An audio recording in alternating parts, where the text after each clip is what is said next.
I think we're live. I think live. Chat, let me know if we're live. Let me know if y'all can hear me. Me and Larry running into some audio issues a little earlier. So if y'all can't hear me, let me know before I get into the intro and stuff. Let me know. Twilight, I see you in the chat. What's going on, bro? Let me know, y'all. Can y'all hear me? I'm not hear me. Sounds good. Sounds good to Twilight. I know I'm putting a little bit extra bass in my voice for that reason, but anybody else in chat, like the stream, let me know if y'all can hear me. Larry was saying he couldn't hear me very well in general. So it's important that we figure that out before we proceed here. It's been a while since we did this. No, Larry isn't talking right now. He's muted. I also do need to check that out as well. Yeah, they're saying they can hear me. Sounds good. Am I too low? That was the secondary problem. Larry could hear me, couldn't hear me well. That was the secondary problem. Let me know if y'all can or cannot hear me well. I need to talk louder, etc., etc.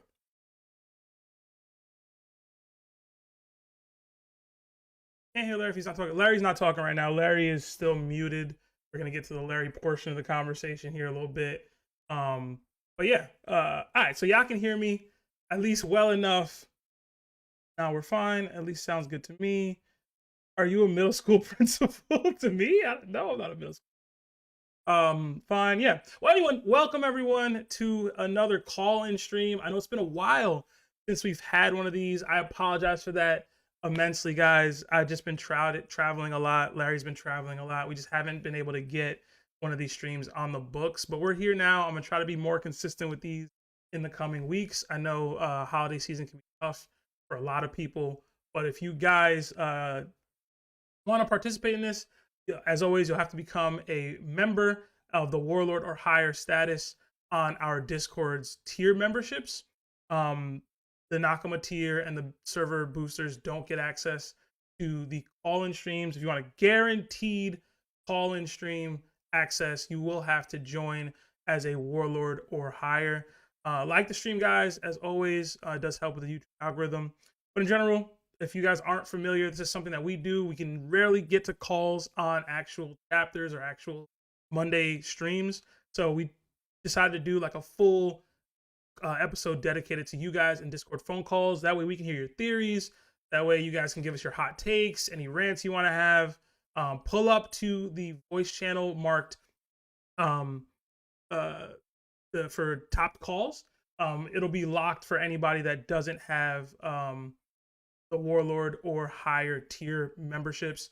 You guys can donate your ways through in as well with a $5 super chat. Or if you guys want to donate other people in or donate memberships, that can get people for the call-ins as well. But in general, the only way to guarantee your spot on a call-in is Warlord or higher tiered member. All right, man. I see a bunch of people in chat here. So I see Life with Anime Podcast here. I don't know how early ago that was, but shout out to Joe and Preston. I don't know who it was, probably Joe. I see Niaz Abu Bakar. I see What's Up Dragon. Twilight's in here. I see Mafu Popcam. I can't tell there.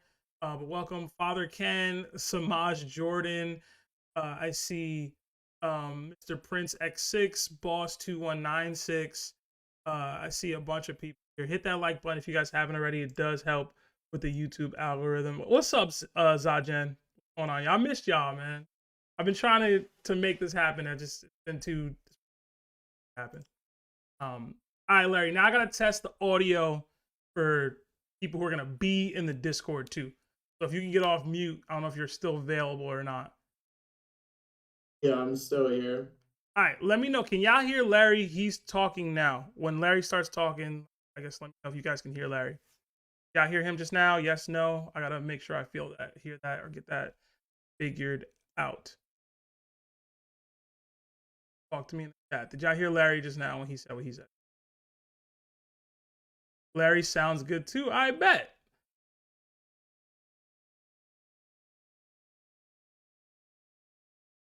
Two.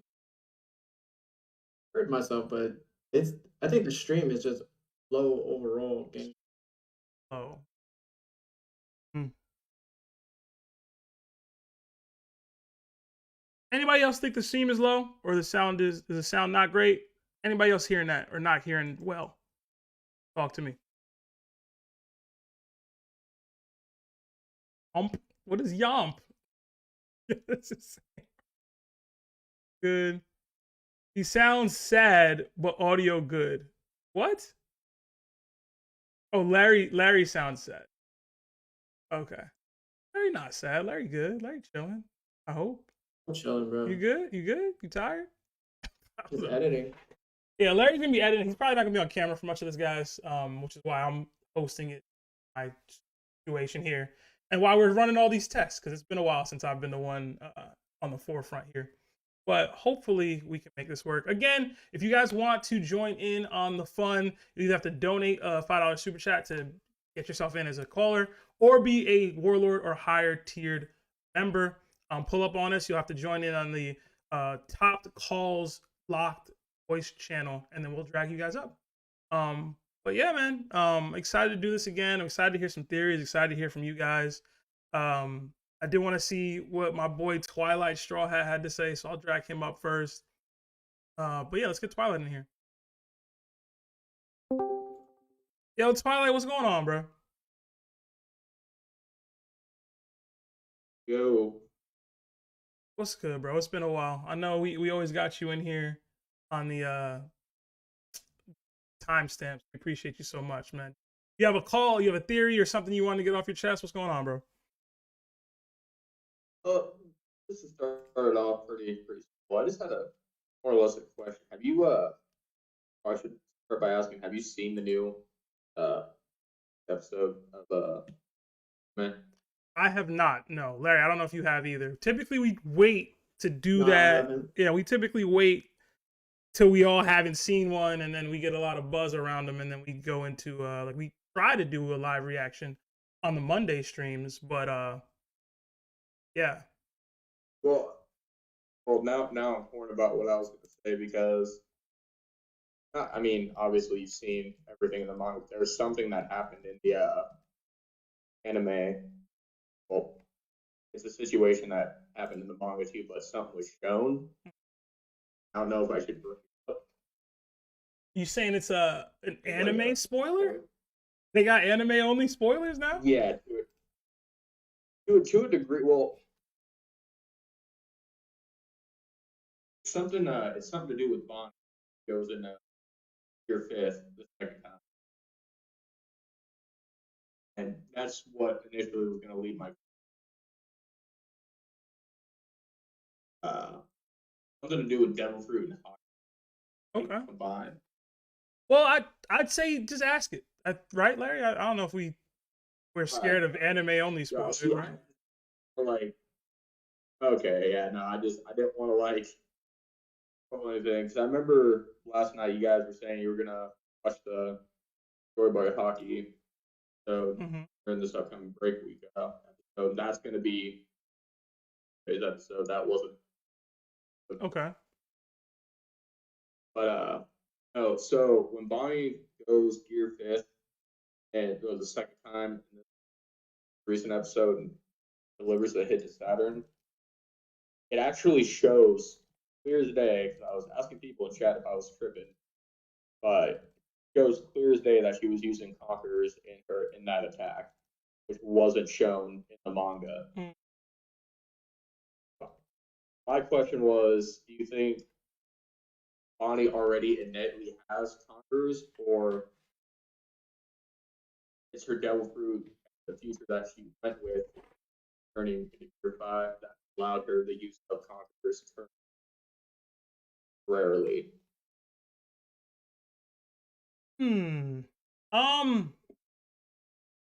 Okay, so I'm one of the people that does subscribe to the idea that Bonnie could just be a conqueror herself because she's one of the most brave children and just series as a whole.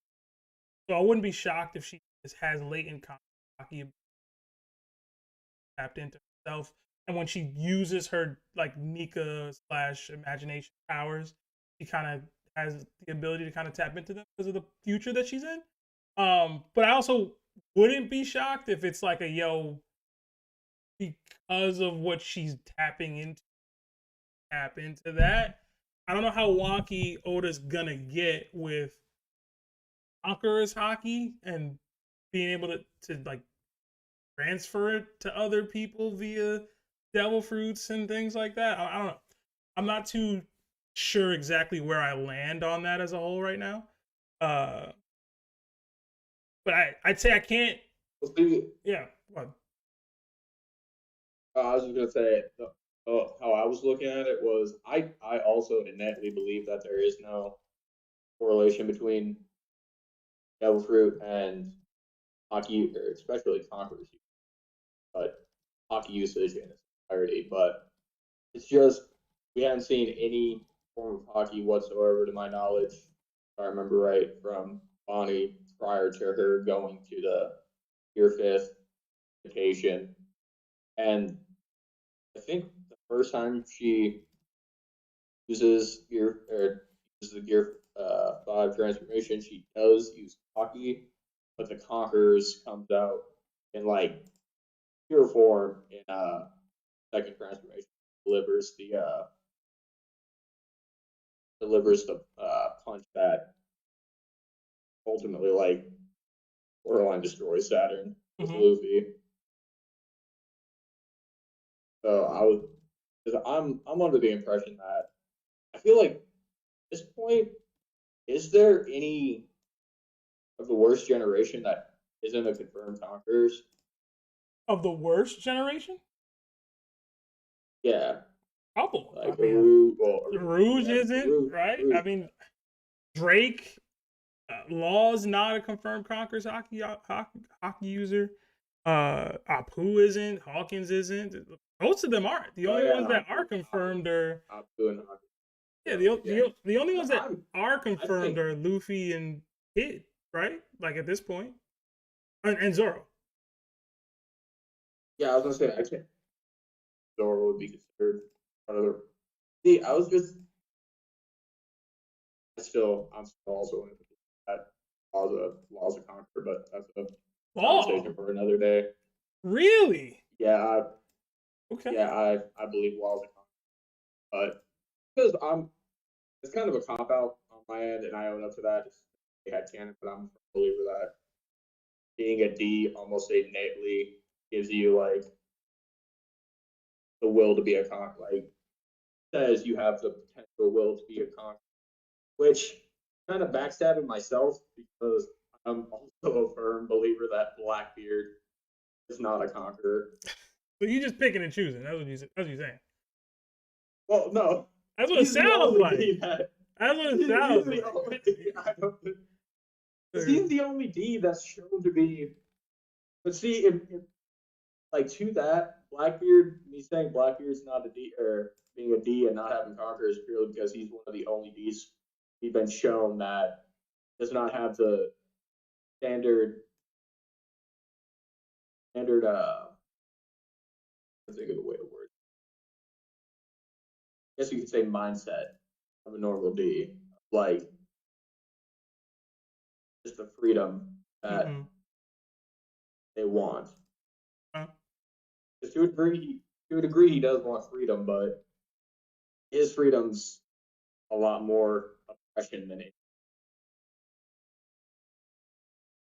All right. All right. I ain't mad at it. Twilight, I'm gonna let you go, but just know you being Oh wishy yeah, no, washy. that's Okay. As long all as you know that. Have a good night, man. We appreciate you, man, for the timestamps. yeah, Truly. oh yeah, always a pleasure.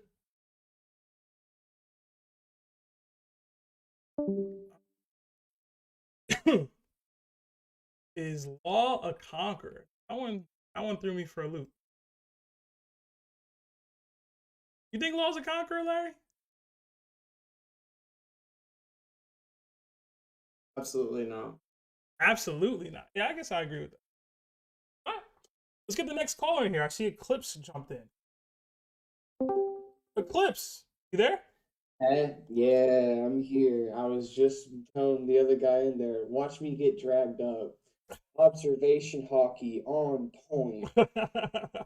How's it going, man? How you been? I know it's been a while since we've done this. I've been glad to be here.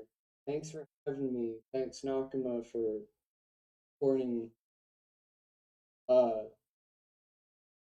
glad to be back. I'm thankful we're here doing all this kind of. But I don't really have a theory or anything, but kind of just a little insight that I've thought of or whatever, Okay. or maybe insight. I don't know what the right word is, but just a thought process that I had was how effective are the teachers that we saw that taught people hockey? How effective are they at? Hmm. And so I was thinking, me and my friend, just about different teachers in anime, and my overall that I keep like going back to is the best one that I say is Bisky from Hunter x Hunter. Okay. And to an extent, a lot of the abilities in Hunter x Hunter that come from Nen to an extent could work like Haki. And towards my friend that's like really deep into Hunter, I've always said Haki is just Nen, but simpler and more efficient. And because while Nen branches out and does a whole bunch of things, Haki is pretty concrete, mainly to the self Hmm. and willpower. So I was thinking, if there was a teacher like Bisky that would go over and like reteach some of our current characters that we have that taught hockey, but taught them in a more advanced sense, like how how effective would hockey, and would we see people pick up on some hockey technique that would be considered more advanced, like say in this instance to Twilight when he was in, instead of being Conqueror's hockey that she hit Saturn with, I think that was like the condensed hockey that she just because like he was saying, we've never seen Bonnie use any hockey at all. Mm-hmm. And now this is like her first hockey bloom. So it would make sense that it would be potent. So a really strong, potent hockey bloom fighting a Gorosei, and then, it's a Gorosei with it. I imagine it would be effective. But say we had like Rayleigh teach Bonnie Okay. how to use hockey at such a young age. Like how strong would she be? That kind of. Okay. I have some thoughts about hockey teacher effectiveness, but I'm not too familiar with Bisky from Hunter x Hunter. I'll have to pass that portion of it to Larry. Because I know you've completed the series, right, Larry? At least to this point. In the anime, yeah. I haven't gotten far in the manga. I haven't read the manga. Manga goes hard. Yeah. Um when it comes to Crazy. the similarities, I could definitely see it, you know. Hockey is just a manifestation of like willpower and spirit, where like Nen is the manipulation of like one's aura, which is their energy. So both those systems rely on the user's inner strength rather than like magic or superpowers, right? In this case, devil fruits. But you can, train and strengthen both of them and enhance yourself physically or use like counters or like special powers.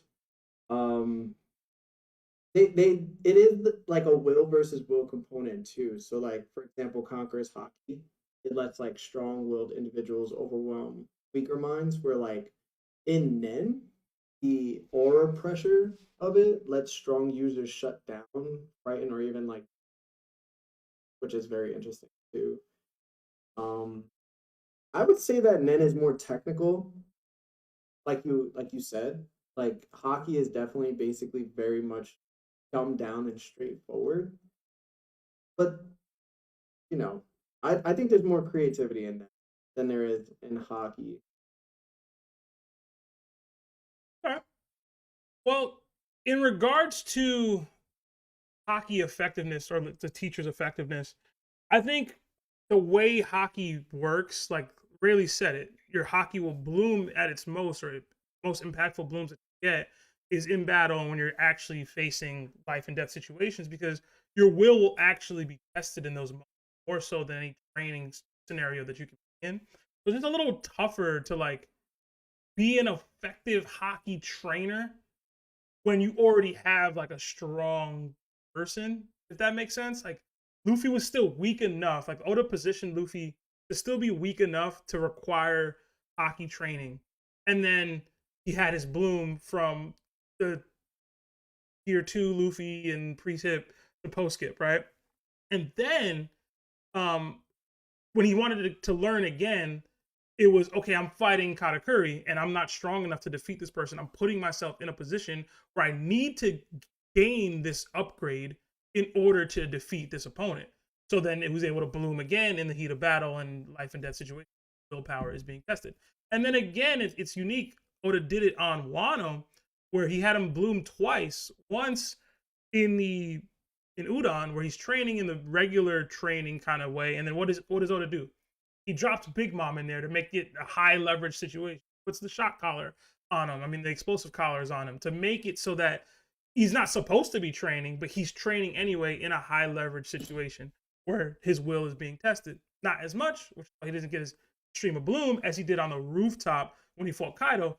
And then again, it's extremely high leverage situation, and he lost several times. So to me, like, he's done a good job balancing that.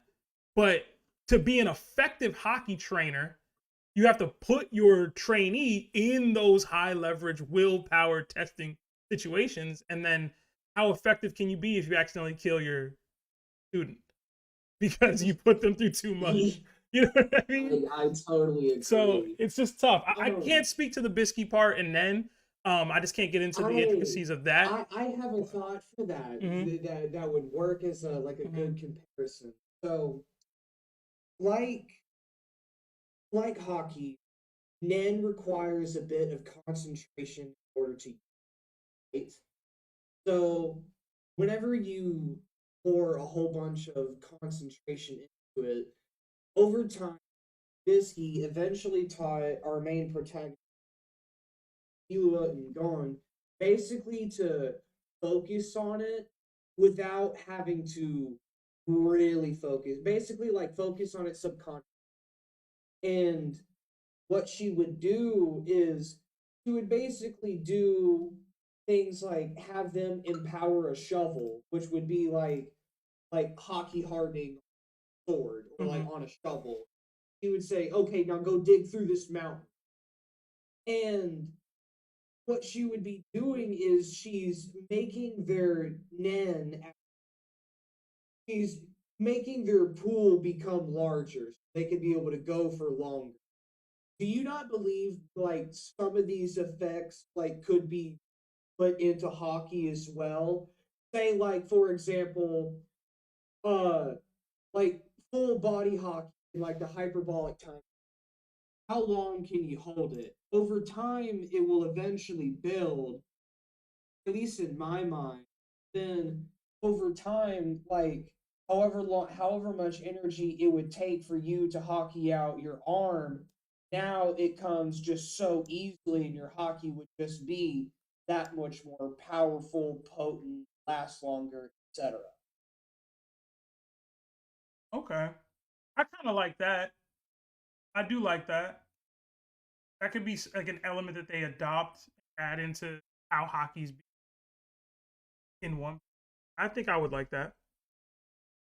Because didn't Katakuri say that he would always be using his observation hockey? That's how he got it to a point where he could be able to as far, because he would about almost always have it on observation, just elevated to a point because he's using it so much, even though it comes passively, just subconsciously, passively using it all the time has heightened it to a point, has the heights that he are. Yeah. DDT rules, speculation is fair. Fair and reasonable. Fair and reasonable speculation. Agreed. All right, Clips. I'm gonna drop you there, but thank you so much for the thoughts, man. I gotta tap into Hunter x Hunter, bro. I really do. People have been telling me that for years now. I'd recommend reading it. Okay. It's a lot to read. If nothing else, finish the anime, then pick up the manga. It'll be a lot to read, but it was hard. Okay. All right, man. Y'all have a good night.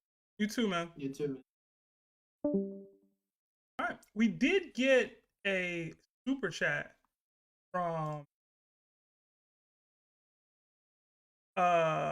Dizzy BBL.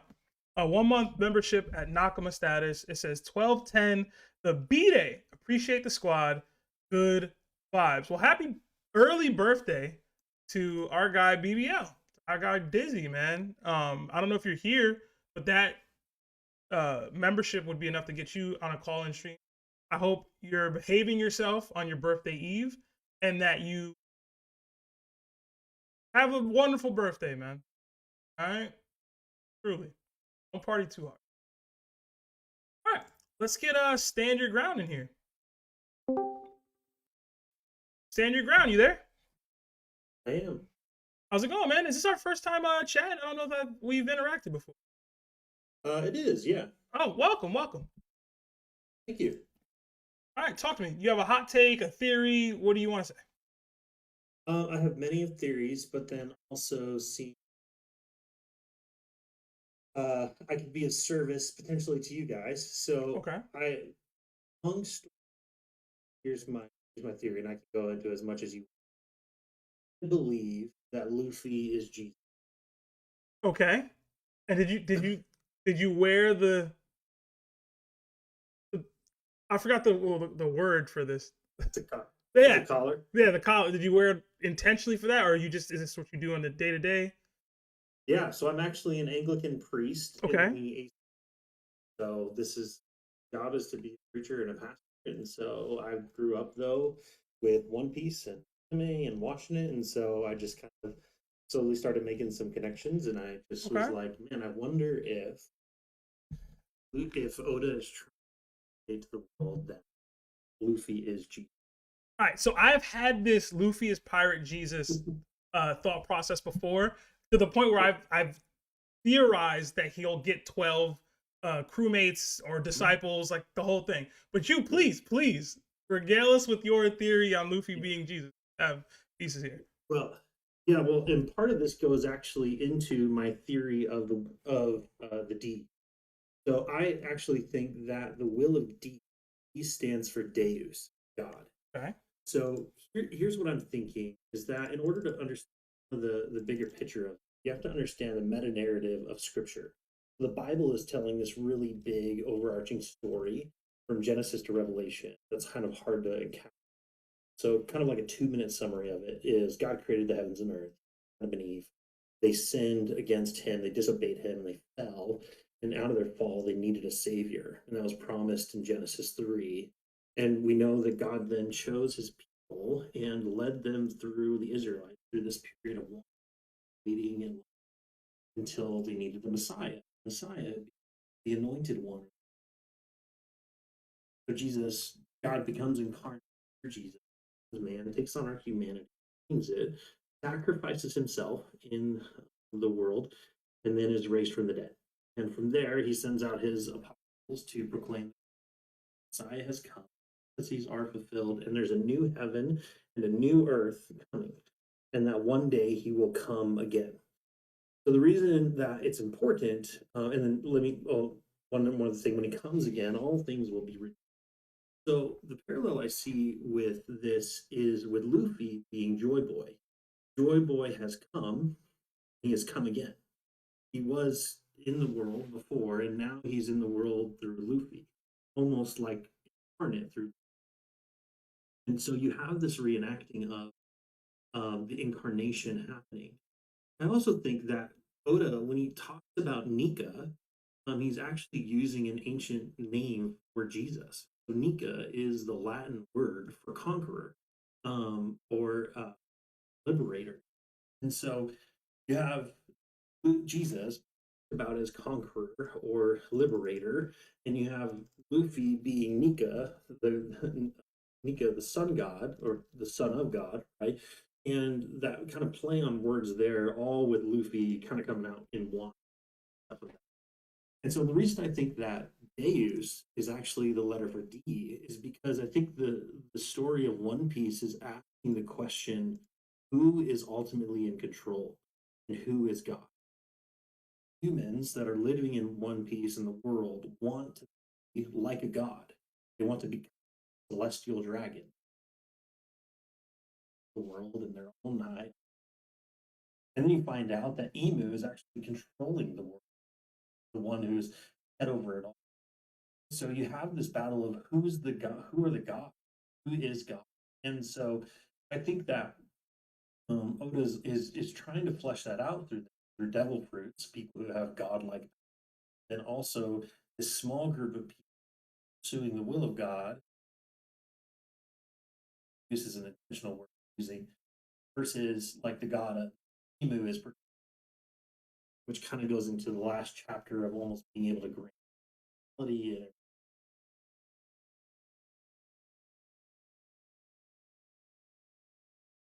I love that. I love one to start. I did not know that Nika in Latin translates to conquer. I ended up googling that. You're right. Victory or conquers, famously. So at least it has some connection to Greek or was adopted in the Slavic countries or whatever. Veronica apparently has that connotation. But in general, like that thought process is so like probably accurate that Oda did all that intentionally. Yeah, and I think it's no mystery that Oda's been using things in the world to like things in the One Piece world as parallels of what's happening in the biblical story. So even thinking about back to Noah, right? The Ark. You have this huge ship, and it's like they're saying in Fishman Island, it's not time. It's not time yet. Why? Well, because the story of Noah, the Ark was to save a certain family of people from the flood that's happening. Well, what happens every single time an island is destroyed? It raises 2 meters. So eventually, right, the theory is that the world will be covered with water, and that maybe the only thing lasting is the red line. But the ark is meant to save people of the world and put them on the ship to save them. And like you have Sodom and Gomorrah, the 2 giants. I mean, I could go on with the list of references to scripture that he has in there, but I think it's just so crazy to see how many are in there. All right. Listen, man. I'm sorry we're getting some audio difficulty. It's on my end. It's not on you. Okay. But I'm trying to fix that now. They're saying it's choppiness. We're trying to make some minor tweaks here, but moving the mic closer to my speaker that's projecting it. But sorry, you were like spitting hot fire and they couldn't hear you well enough. It's my fault. I'm sorry. No worries, brother. No worries, man. I really wish the twins were here for this, because they have a very religious background, more so than me and Larry do. I wonder how they would have felt about good had to say today. Pirate Jesus. The correlations, Bible and other Lord. I do agree. I do think that at the minimum, Oda's very, very, very, very in with how he does this and how he draws these connections to real world things. Well, and I don't know how much time I have left, but the last thing I was going to say is like, and this is why I believe that D stands for Deus, because I don't know Oda's religious background. But maybe he's trying to do a more Confucius or a more Buddhist approach to it with kind of like a plurality of gods, right? And that there's only one that's supreme among all these other gods. But with Deus being kind of the D, it allows it to kind of be more vague than, say, just actually saying, oh, the will of God, because Deus is just a generic term for a God, not the one God that Christianity proclaims. And so when you put that into perspective, it's really interesting, though, thinking that if Emu doesn't have the D initial, then is he pursuing as will as his own God versus the will of the God? And so that's kind of where I think the play in this kind of needs to be fleshed out more with Oda. Obviously, is telling us more of the story and saying what is the will of D and what does that actually mean? Right. My bad. I gotta like move the mic back and forth to get the audio to how we need it. We're working here, y'all. We're working. But stand your ground. Thank you, man. Thank you so much for that. Thank you for pulling up. I saw that you became a warlord on our Discord tier. I'd love to hear more from you. I'd love to, once we get the audio completely fixed up with this kind of a stream, to hear more takes like this, man, and any other connections you have between One Piece and the Bible, or One Piece and any other lore that you might have. In general, I see you have some so the, what are they called, the high chairs in the back there. So I'm hoping you got some kids with. How old are your children? We have one girl. Okay. She's 8 months old. She's sick today, so she's actually at the doctor right now. Okay. And do you have her watching One Piece yet? Is, I guess, the question. Not yet. She can't even comprehend it. She can barely even say "dada," let alone Luffy is the anime Jesus. Well, that's awesome, man. I know you'll raise them right. But would definitely love to hear more from you. We're gonna try to do these call-in streams more consistently, and I gotta get you in front of the twins. I know Larry would agree. Larry, before I let Stand Your Ground go, do you have anything you wanted to say about what he had to say?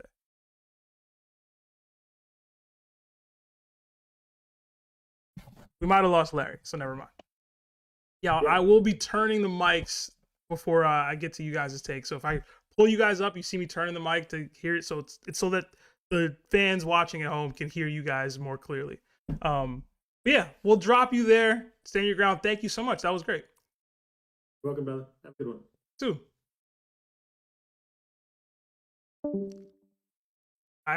Listen.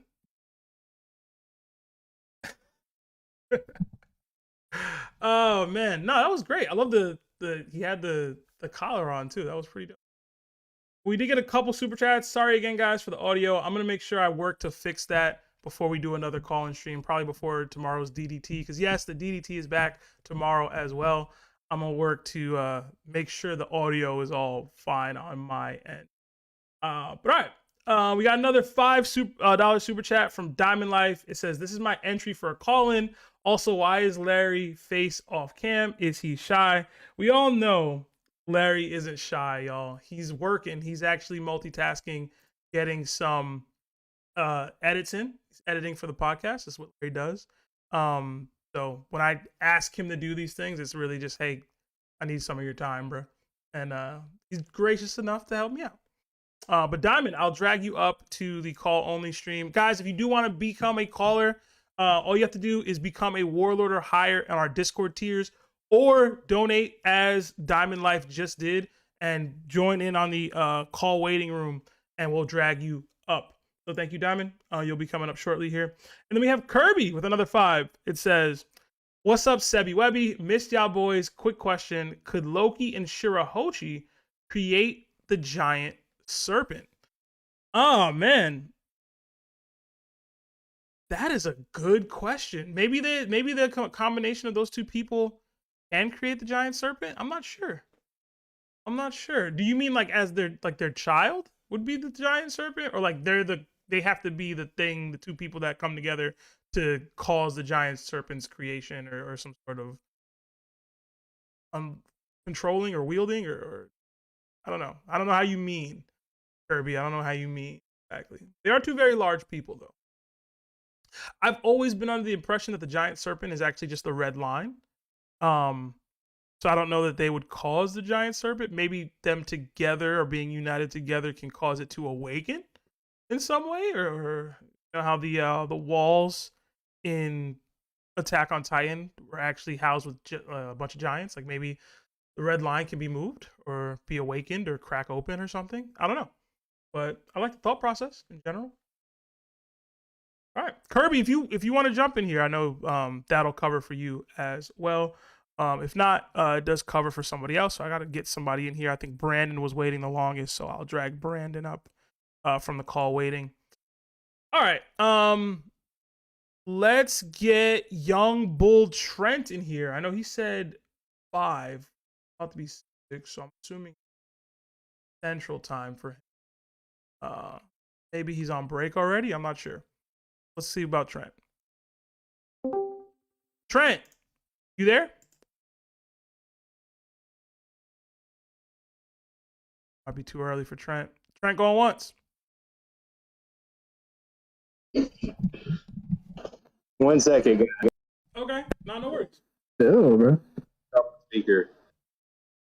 My boy sneezed, huh? Hey, can I just call y'all back? I wasn't on break just yet. I had like 5 minutes. You good, bro? You good? Don't worry about it. We'll drop you and then I'll bring you back up. Just ping me. All right. I got you. I'll ping you. All right. Let's get Diamond in here.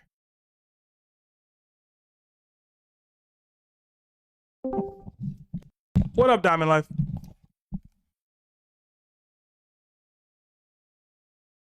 What? Hello? We can hear you. Yo, how y'all doing? Chilling, man. Chilling, man. Talk to me. So I had a little theory I've been working on, but this last chapter kind of messed it all up. Okay. So I'm going off of a variation of that. So the main point of my theory is that Emu is not immortal. That he's simply taking over people's bodies and continuing that process over the course of their whole life. So what got me thinking about this theory is Lao's devil fruit, because we know that his op fruit could grant the immortal life surgery, but like you know Oda doesn't like making things too broken, so there's a limit. So to me, it makes sense if that surgery was only a one-time use, because I don't know if you guys mentioned it before. I saw this on a clip that like if you're able to do it again, then like everyone will essentially be immortal, and that'll be kind of like too crazy for the story. So my theory is that Emu at one point in time, maybe during the Void Century, during Joy Boy's time, originally had Brook's fruit. Because as we know, Brook has the revived fruit. So essentially, if you pass, you end up being revived. But for him, since his body was lost for so long, he essentially became like a soul that could kind of like be on its own. Like he could possess stuff to some extent that's not his own body. So how I'm using that to connect Emu to possessing bodies is that Soul can leave bodies. He can go back to his own body. He could also affect other like soul-like entities, since we've seen him interact with Big Mom's homies. That to some extent he was able to affect them directly because he's essentially the same type as them. So using that, and also other devil fruits, they have one-time uses. For example, Law's immortal surgery has a one-time use. Brooks technically has a one-time use. You just use it once and that's it. And also, Momo's mom, even though she's able to go into the future for 20 years, like that's all it could do. It can't go into the future for 5 years, can't go back. It can't go anything more than 20.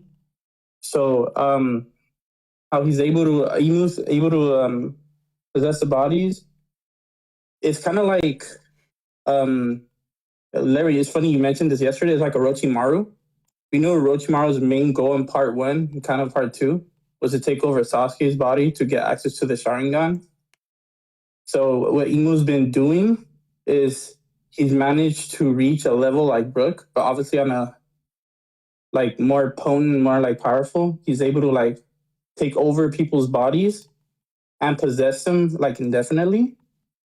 And because of that, over time, he's able to pick up abilities from other like hosts. So like from their devil fruits, from their special race.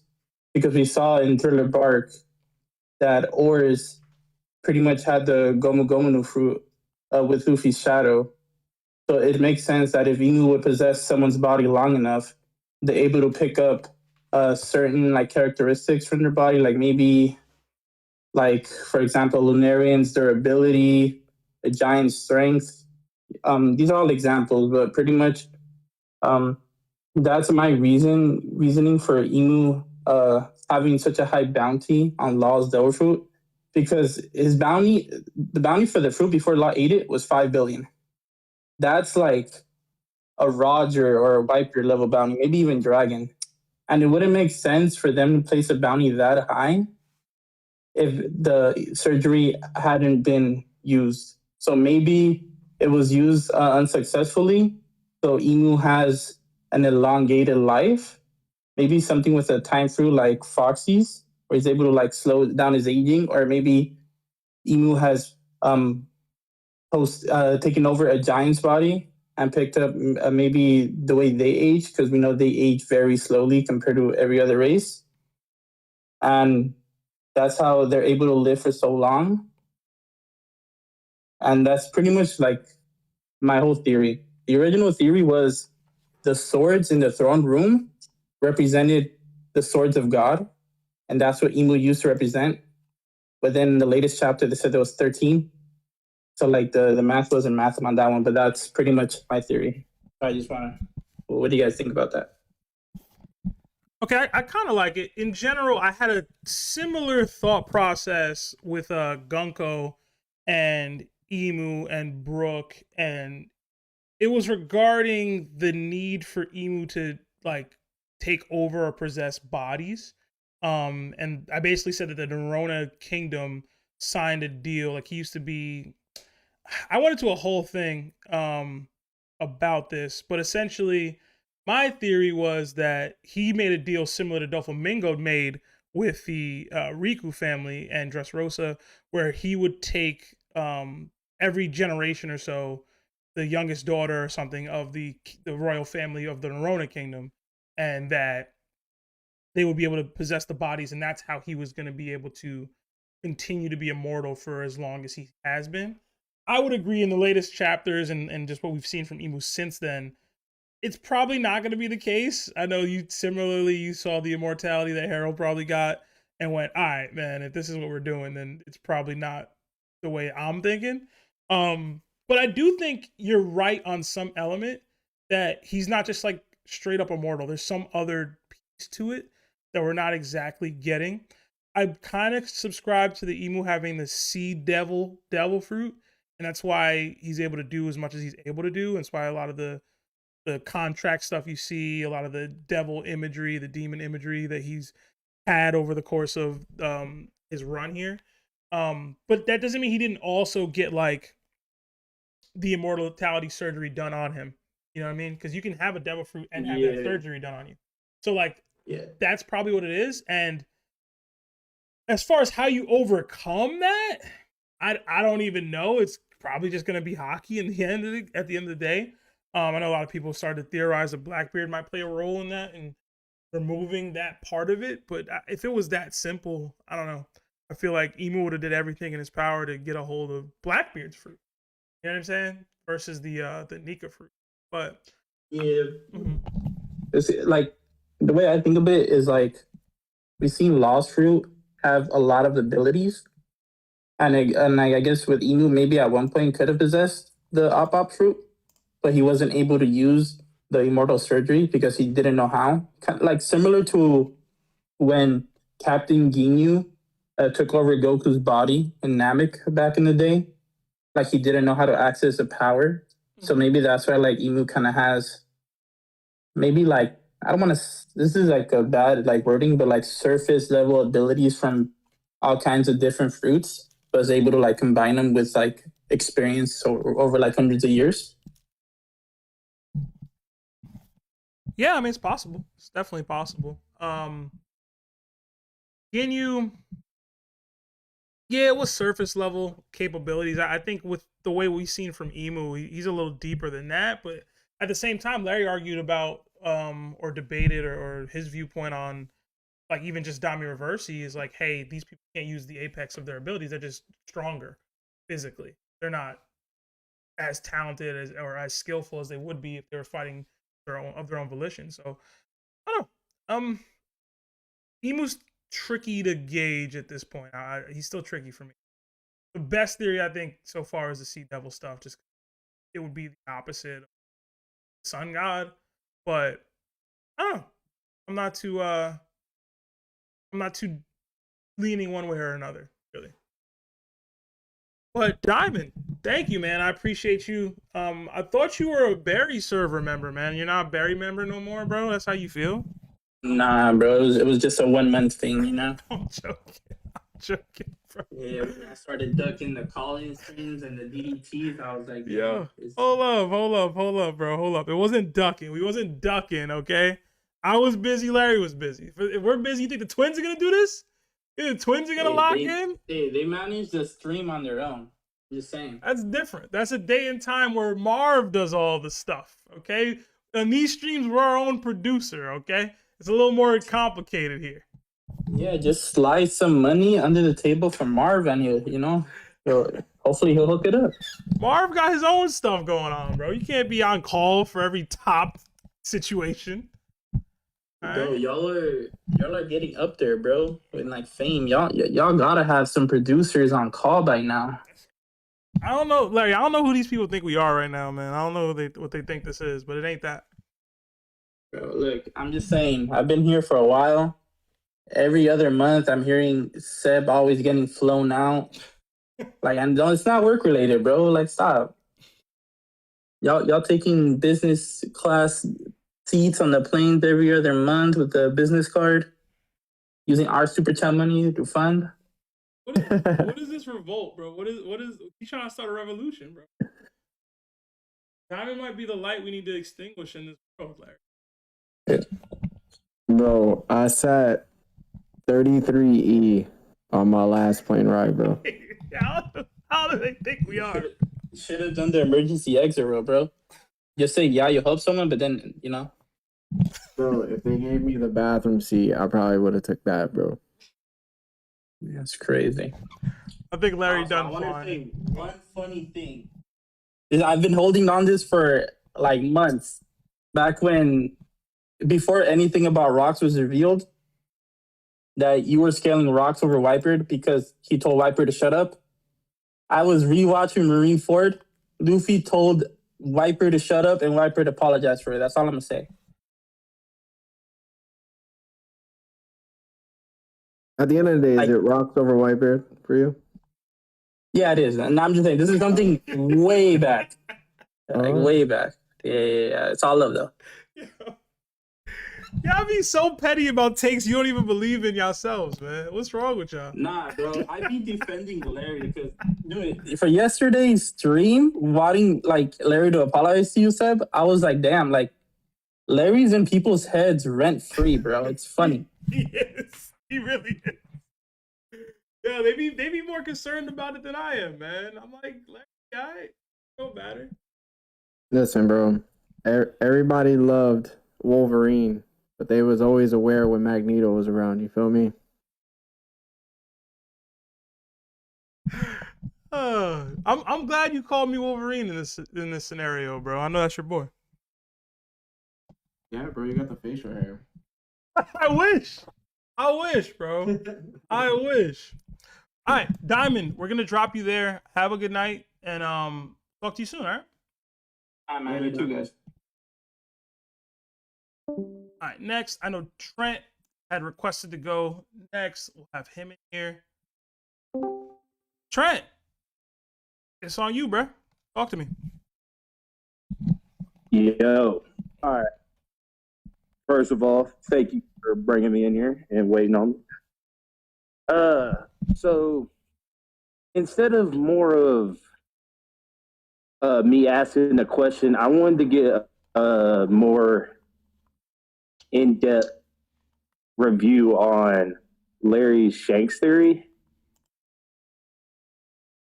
because I wasn't really following it. It was kind of hard for me at the time. I've been kind of thinking about it, and I just wanted to, could you remind me, like, the whole, like, your overview of that theory, Larry?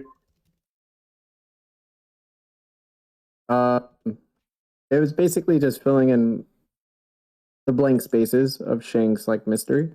So, I believe that when Shanks was told by Roger that he was a celestial dragon and he wasn't the one, and Joy Boy was a real figure, and he would come back to, you know, cleanse the world, I would say, or bring the dawn. Shanks quit being the chosen one and accepted being the chosen child of fate. And then he gathered up a crew and he settled on not going after the One Piece. Then he ran into Blackbeard. And then after he ran into Blackbeard, he ended up going to the Holy Land where he met Harold and wanted to learn who was Joy Boy trying to fight against. And then I think he possibly learned that somebody sat on the empty throne. Him and Harold were in discussions because they got along. And then he left. So he wanted to talk to Harold when he was with Rayleigh in the hot tub, or, you know, little hot spring that they were in. And he wanted to ask Harold if he had the Joy Boy fruit. After that, he basically took care of Harold with Rayleigh. And after whatever happened, however that instance happened where the devil fruit got lost, Shanks went to go get it. And then he was looking for Ace because Roger said that Ace would be the one to find the One Piece, from Roger's words. And he just came from finding the One Piece, right? So saying that Ace would find it would be crazy. So he decides to go after Ace because he thinks he's in Fuchsia Village. He has the devil fruit from Elbaf. Luffy eats it.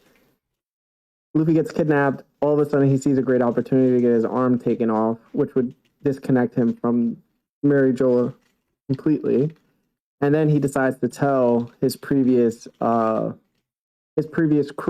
in Gabon and Rayleigh that this person exists. So then when Luffy finally obtains Gear 5th on Wano, Shanks goes, everything checks out. I know who the person sitting on the empty throne is. I know who the chosen one is. And I know that the time is now because Gear 5th has appeared. So now it's time to go after the One Piece. Okay. So thank you for clearing that up. But also there's another question. From all of this, I was wondering, did Shanks, because I've been thinking about, I mean, he's one of the best, one of the top Conquerors users right now. Or he is the top. His Conquerors got related to Joy Boy type deal. I was wanting to say, we've seen Dofi get his. We've seen what activated his. We've seen Luffy's activate. When we see Shanks just activated his, was it him in the water when he saved Luffy? Was that his activation moment? I've always had that thought.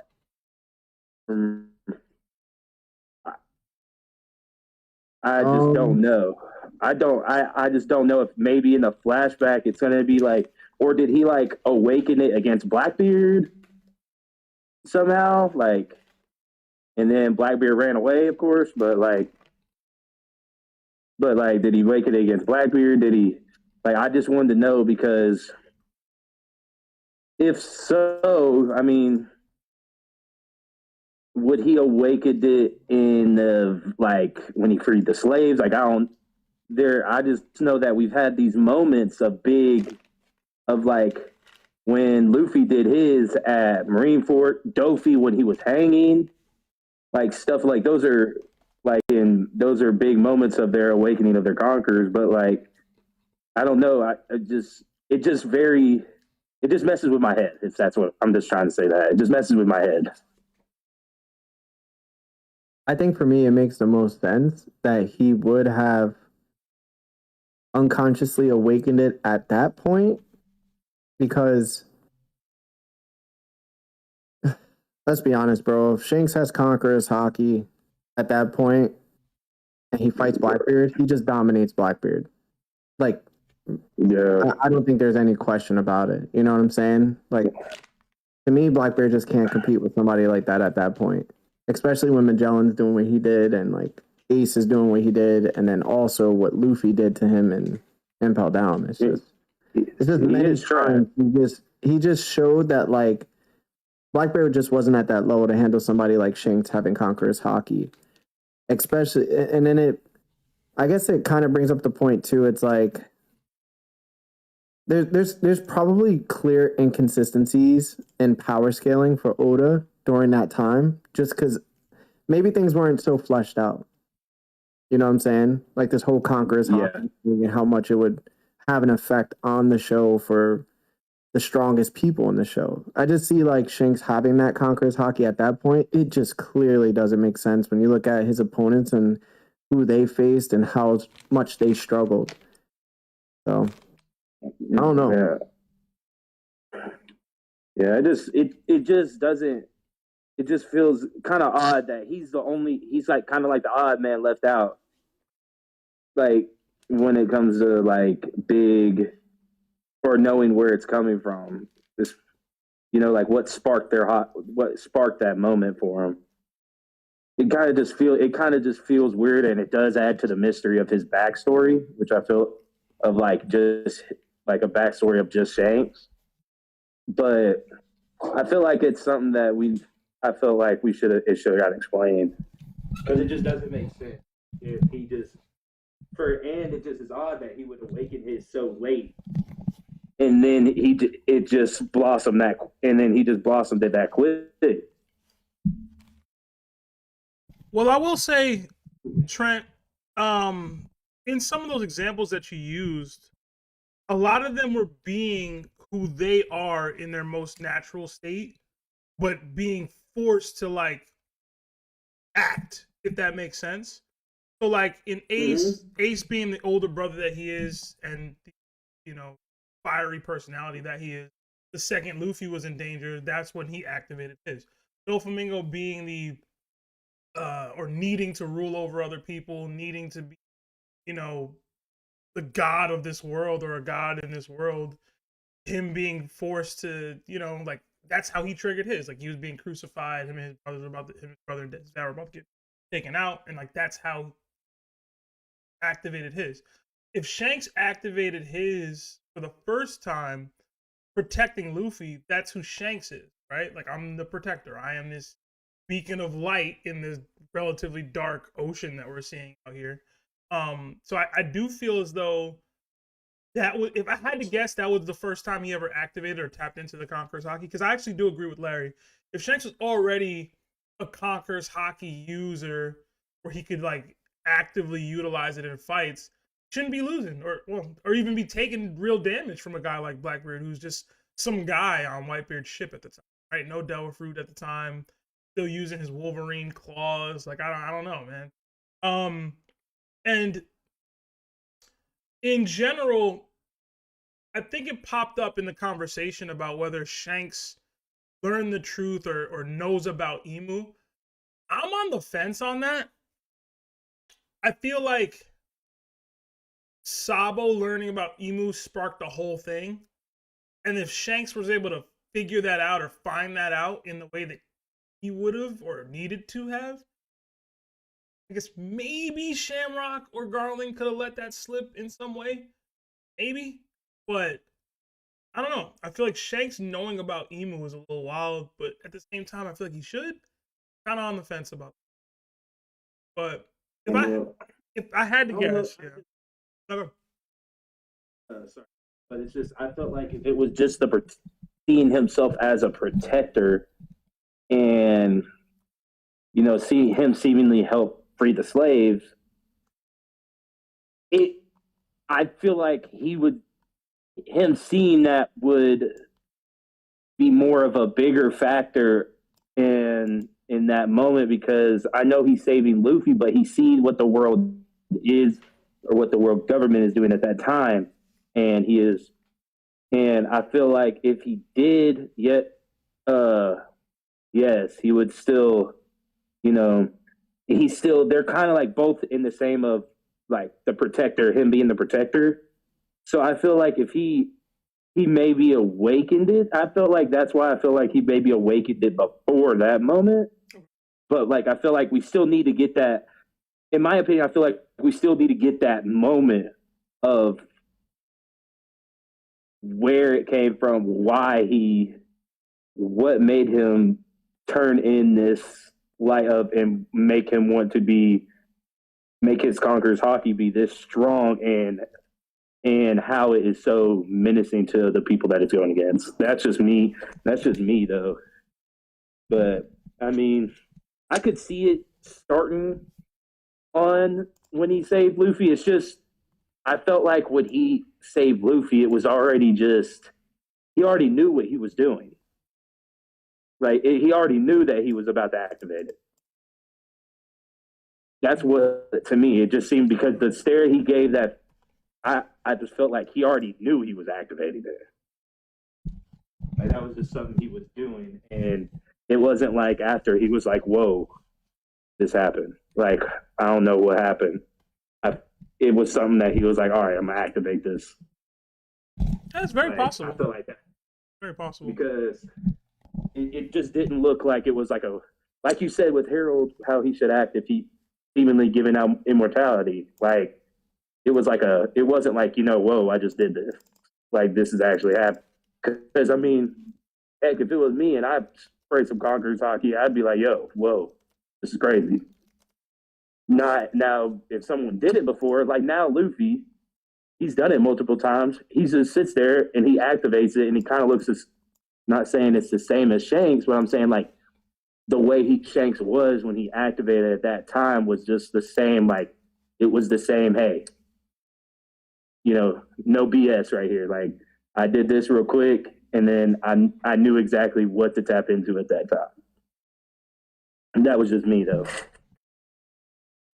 No, it's valid. It's a valid thought process. I know you said you're working, right?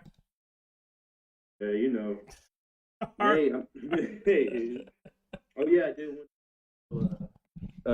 I had a big thing that happened to me. I just became a Twitch affiliate on Twitch with you. Let's go. That's what I'm talking about. Yeah. Congratulations, Yeah. Brody. Hey, thank you. Hey, you know how it is, man. I'm top 0.1 or top 0.01 on y'all's page, man. You know how it is. Big time top fan right here. Hey, listen, man. Nothing but love, bro. Keep going up on Twitch, man. W. Yeah. Hey, I'm telling you, man. One day, I'm gonna be just like y'all. Sure, man. Be better. Be better, yeah. Be better. Hey, I'm trying to get there. Hey, I'm trying, man. I'm trying.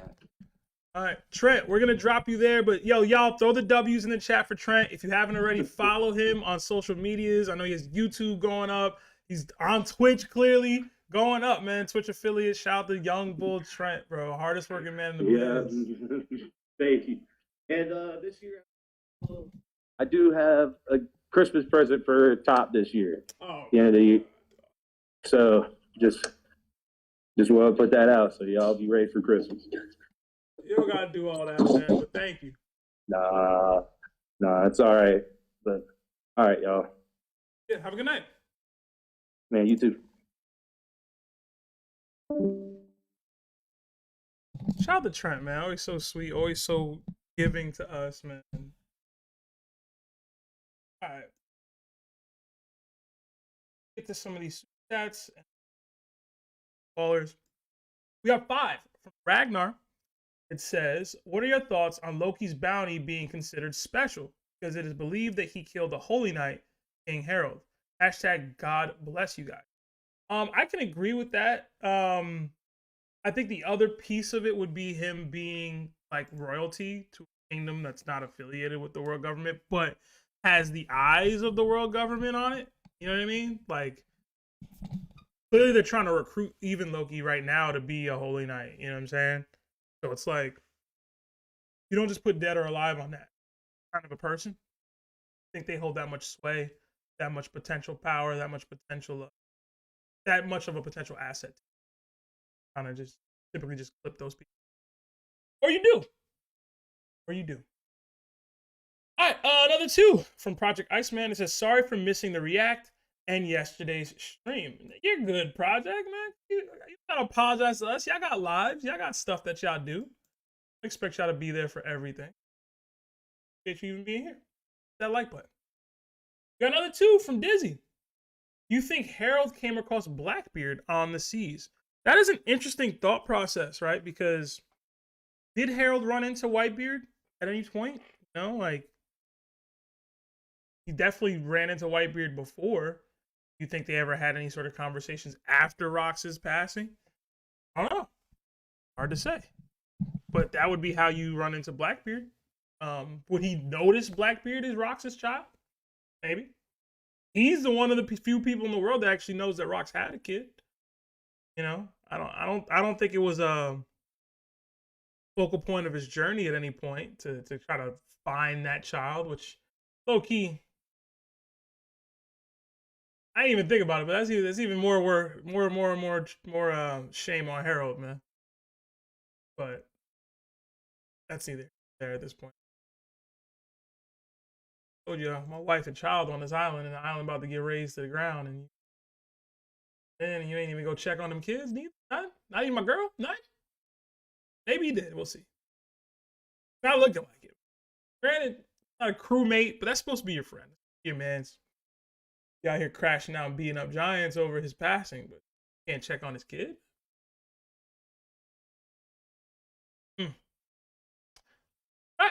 All right, let's get to the next couple of callers here.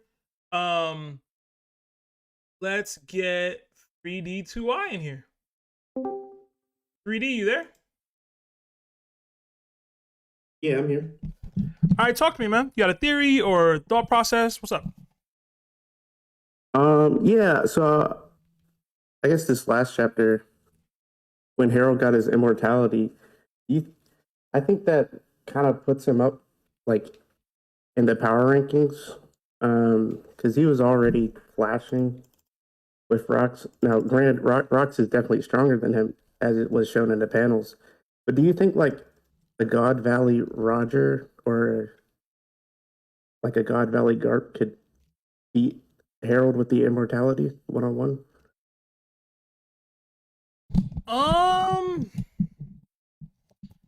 God Valley versions of him with the immortality? 1v1? Yeah, well, I'm saying like God Valley Roger or God Valley Garp.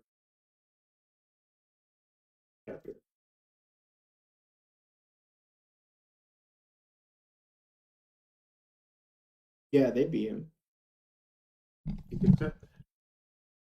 He's saying Yeah, 'cause- 1v1 though, Larry, not together. Oh, 1v1? Yeah. Yeah.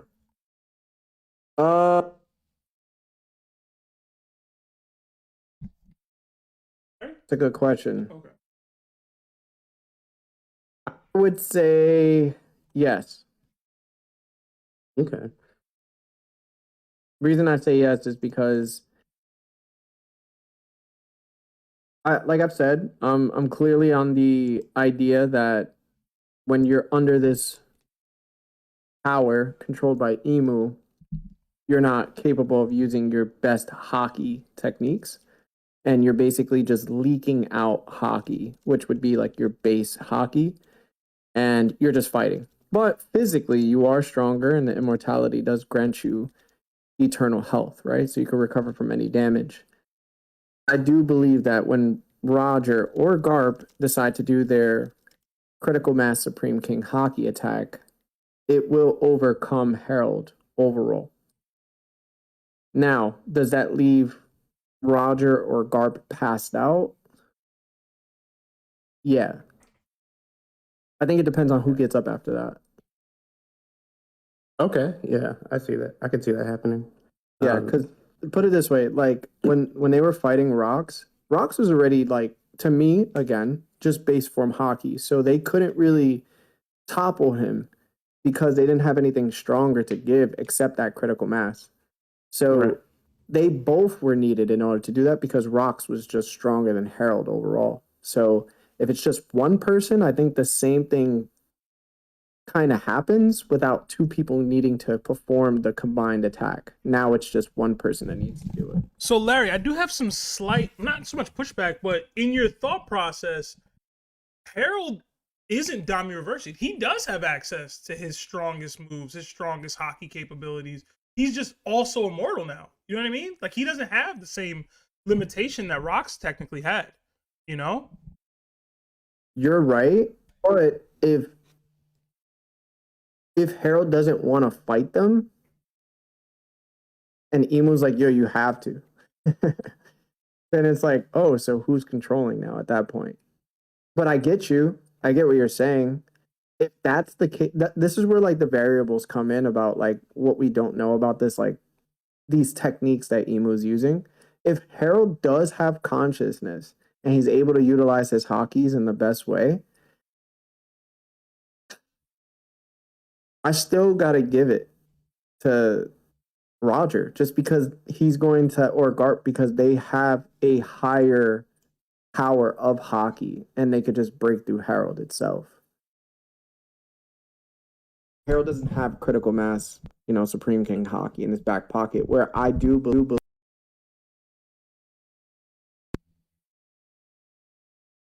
Okay. No, I just wanted to get your thought process on that part of it. But 3D, No, you're right. 3D, No, you're definitely right. It's different. It's different techniques. Like Domi Reversi is different, obviously, and whatever Harold's going through is different. But Harold's being possessed by Emu at the same time, so who knows, bro? Okay. So you got like the top 30. Oh, sorry. No, you're good. We probably won't have Harold as an immortal on the top 30. I have to talk to Larry about that. It'll probably just be regular Harold, but I guess we can talk about it. A lot of people are gonna have that thought process in general. Like I don't think we want to have multiple of the same characters with different versions of them on the 30. So we got to choose what version we're going with for everybody before we kind of get into it. You know what I mean? So, Oh, you just choosing who they woke up as, bro. You can't yeah. But that's hold on though. But there are characters where like the Gorosei will have immortality. Like that's who they are. You know what I'm saying? Like Garling, technically. Like you know what I'm saying? Listen. Like are we not counting them? Like I don't know what you want to do. Listen, bro. I'm gonna be real, bro. I think we could count one as all of them, just to be like, yo, this is where the Gorosei at, because they should all be even in strength at this point. But like, we could also just be like, yo, without Emu, where they actually at? You know what I'm saying? You got to determine these rules, man, for the people. Where they at when they don't got immortality, bro? Probably dead. I don't know. They what they like top? They top 25? Probably not. Low. I mean, obviously, you have to give the Holy Knights whatever they're given and everybody else, but I would personally, like when we do our top 30, one Gorosei member represents all of them. Okay. I don't know, bro. One Holy Knight represents all those Holy Knights, bro. They all have the same power. I see that. That's tough. That's tough, man. Because you think not Garland, you think Sommers and Shamrock are just like they're counted as the same? It doesn't matter. Gunko, same thing. Killingham, same thing. Like I don't know, man. I don't know if I'm rocking with that. They all do technically have access to different abilities, different powers. They're just immortal, right? Yeah. I don't know. We might have to talk about that one off call, bro. Figure that one out. But 3D, thank you, man. Appreciate the input, man. Yeah, I like your hat. Thank you. If you need the link, let me know. I got you. Yeah. All right. Oh, can I say one more thing though? All right, cool. I just want to say, like, I kind of wanted to boost Loki up a little bit because I'm kind of a Loki fan. I think during the Rocks, this whole flashback, he had the ability to see Rox's whole story through his eyes, because his observation Haki is so powerful that like he could imbue his Conqueror's Haki into the observation, and he could watch Rox's story like an episode of One Piece, you know. Stop it right now. That's what he's saying the flashback. Explain it to everybody right now. Yo, listen. Listen. Yo, I've never heard that before, but that would be fire if you could do that. No, it wouldn't. Yo, it would be fire. Yo, we already have an enhanced armament Haki with imbuing Conqueror's Haki. Why can't you have enhanced observation Haki and use it to the degree that 3D just said? Why are we limiting, man? See the past, see the future. Well beyond. Yeah. What? Why not? You know was gonna die, and still is nothing. You know. It's like, All right, now we tripping. now we tripping. Sorry. 3D, have a good night, man.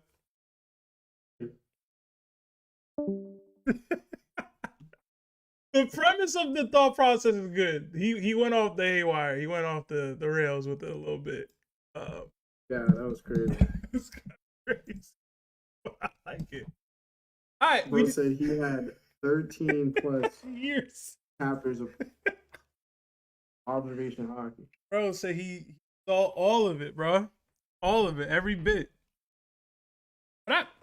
We got 5 gifted memberships from Dizzy BBL. Thank you. And throw the Nakama fist up for Dizzy in the chat. We got 10 months at Nakama status from our boy Young Bull Trent, who is just in here.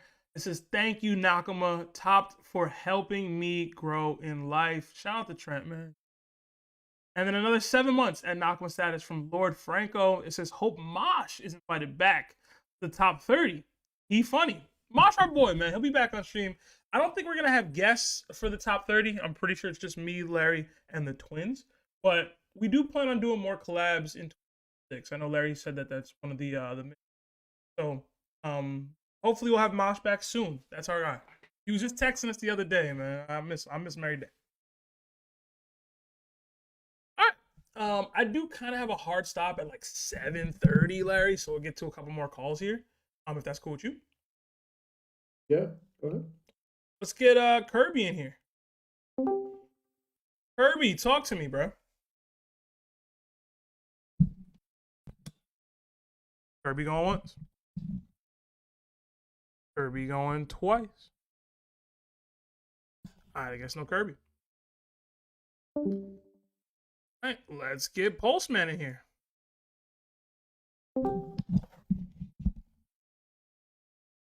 Pulse, you there?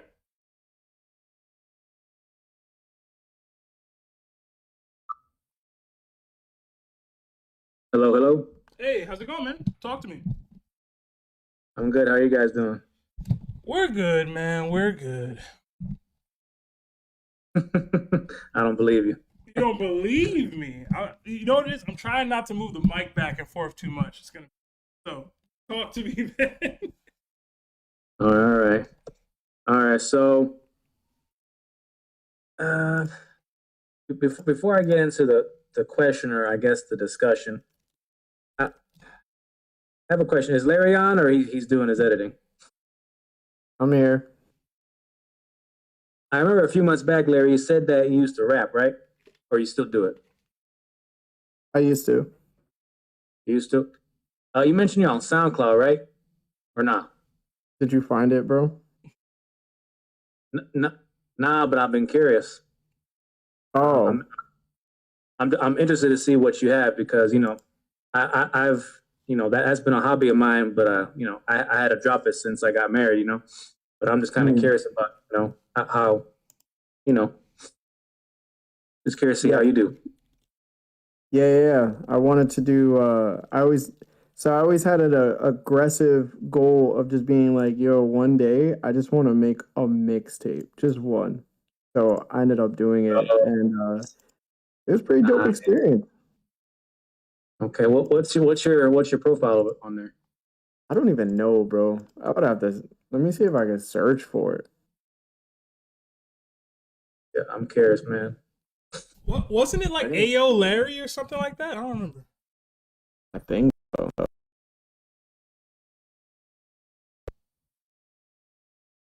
I gotta read out. Yeah, I re-downloaded SoundCloud because I uploaded stuff too, and I was listening to it when I was at work. God dang, man, I sounded terrible. Man. Listen, man, that's the wave, bro. It's gonna sometimes it's just not gonna be good, dog. How long ago did you do that? Nah, but who, me? Yeah. Man, it's been like 6-7 years. So my dad got me into it because he wanted me to because he used to try to make it himself, and I did a little thing and he liked it. And then kind of ever since then, I just, I kind of do it my own. Like I have my own studio. Like I have my audio interface, the mic. I did I forgot what program it is. I had to teach myself how to use the music producing thing. I record everything. The only thing I didn't do was the beats. Like, I'm not musically inclined, but I did all right writing. And I'll never forget the last song I did was probably, my coup de grace. And then a few months later, I proposed to my wife, and that was the last time I touched the mic. That's funny. It ain't her fault, but it's like, I got married, bought a house, I'm working, I'm the breadwinner, like, I just don't have that time. So, just life. So I posted the link inside of the Discord, the YouTube chat. Oh, YouTube chat. Did you? Yeah, you did. There. Where's the milk? No, that's not the milkman. Oh, there it is. Larry's rap. Oh wow. Hello. That's Larry. That's Damn, what it was. that show was a while ago, bro. It's so long very... ago. I remember that. Look I'm at excited. O in the cut. You see O? In that. Oh, okay. Let's get into One Piece. All right. Thank you, Larry. So I want to talk about emu because, especially lately, since we're coming to understand about the revelation about these covenants, I still feel like this subject isn't really talked about. The subject of, what are emu's, original powers, whether it's magic, devil fruit, all that. But before I guess I continue, like, what are your guys' thoughts? Like, what do you think it really is on your end?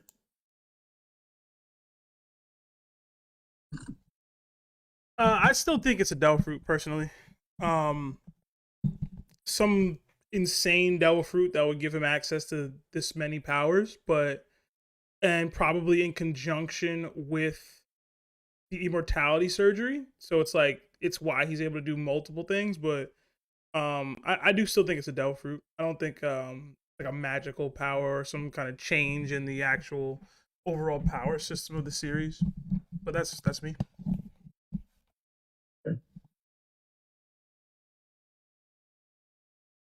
What about you, Larry?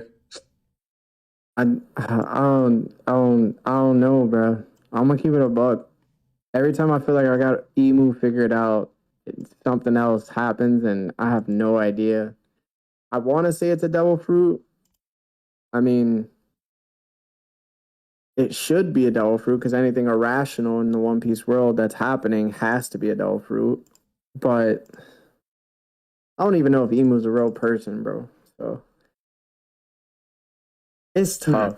It's tough, bro. I think Oda has perfectly set up a villain that is undeniably unknowing, and you have to accept whatever gets pushed out from this character until all is revealed throughout the Void Century, I would say. So until we get that, bro, I think we just we just shooting arrows into the lake, hoping we hit a rock.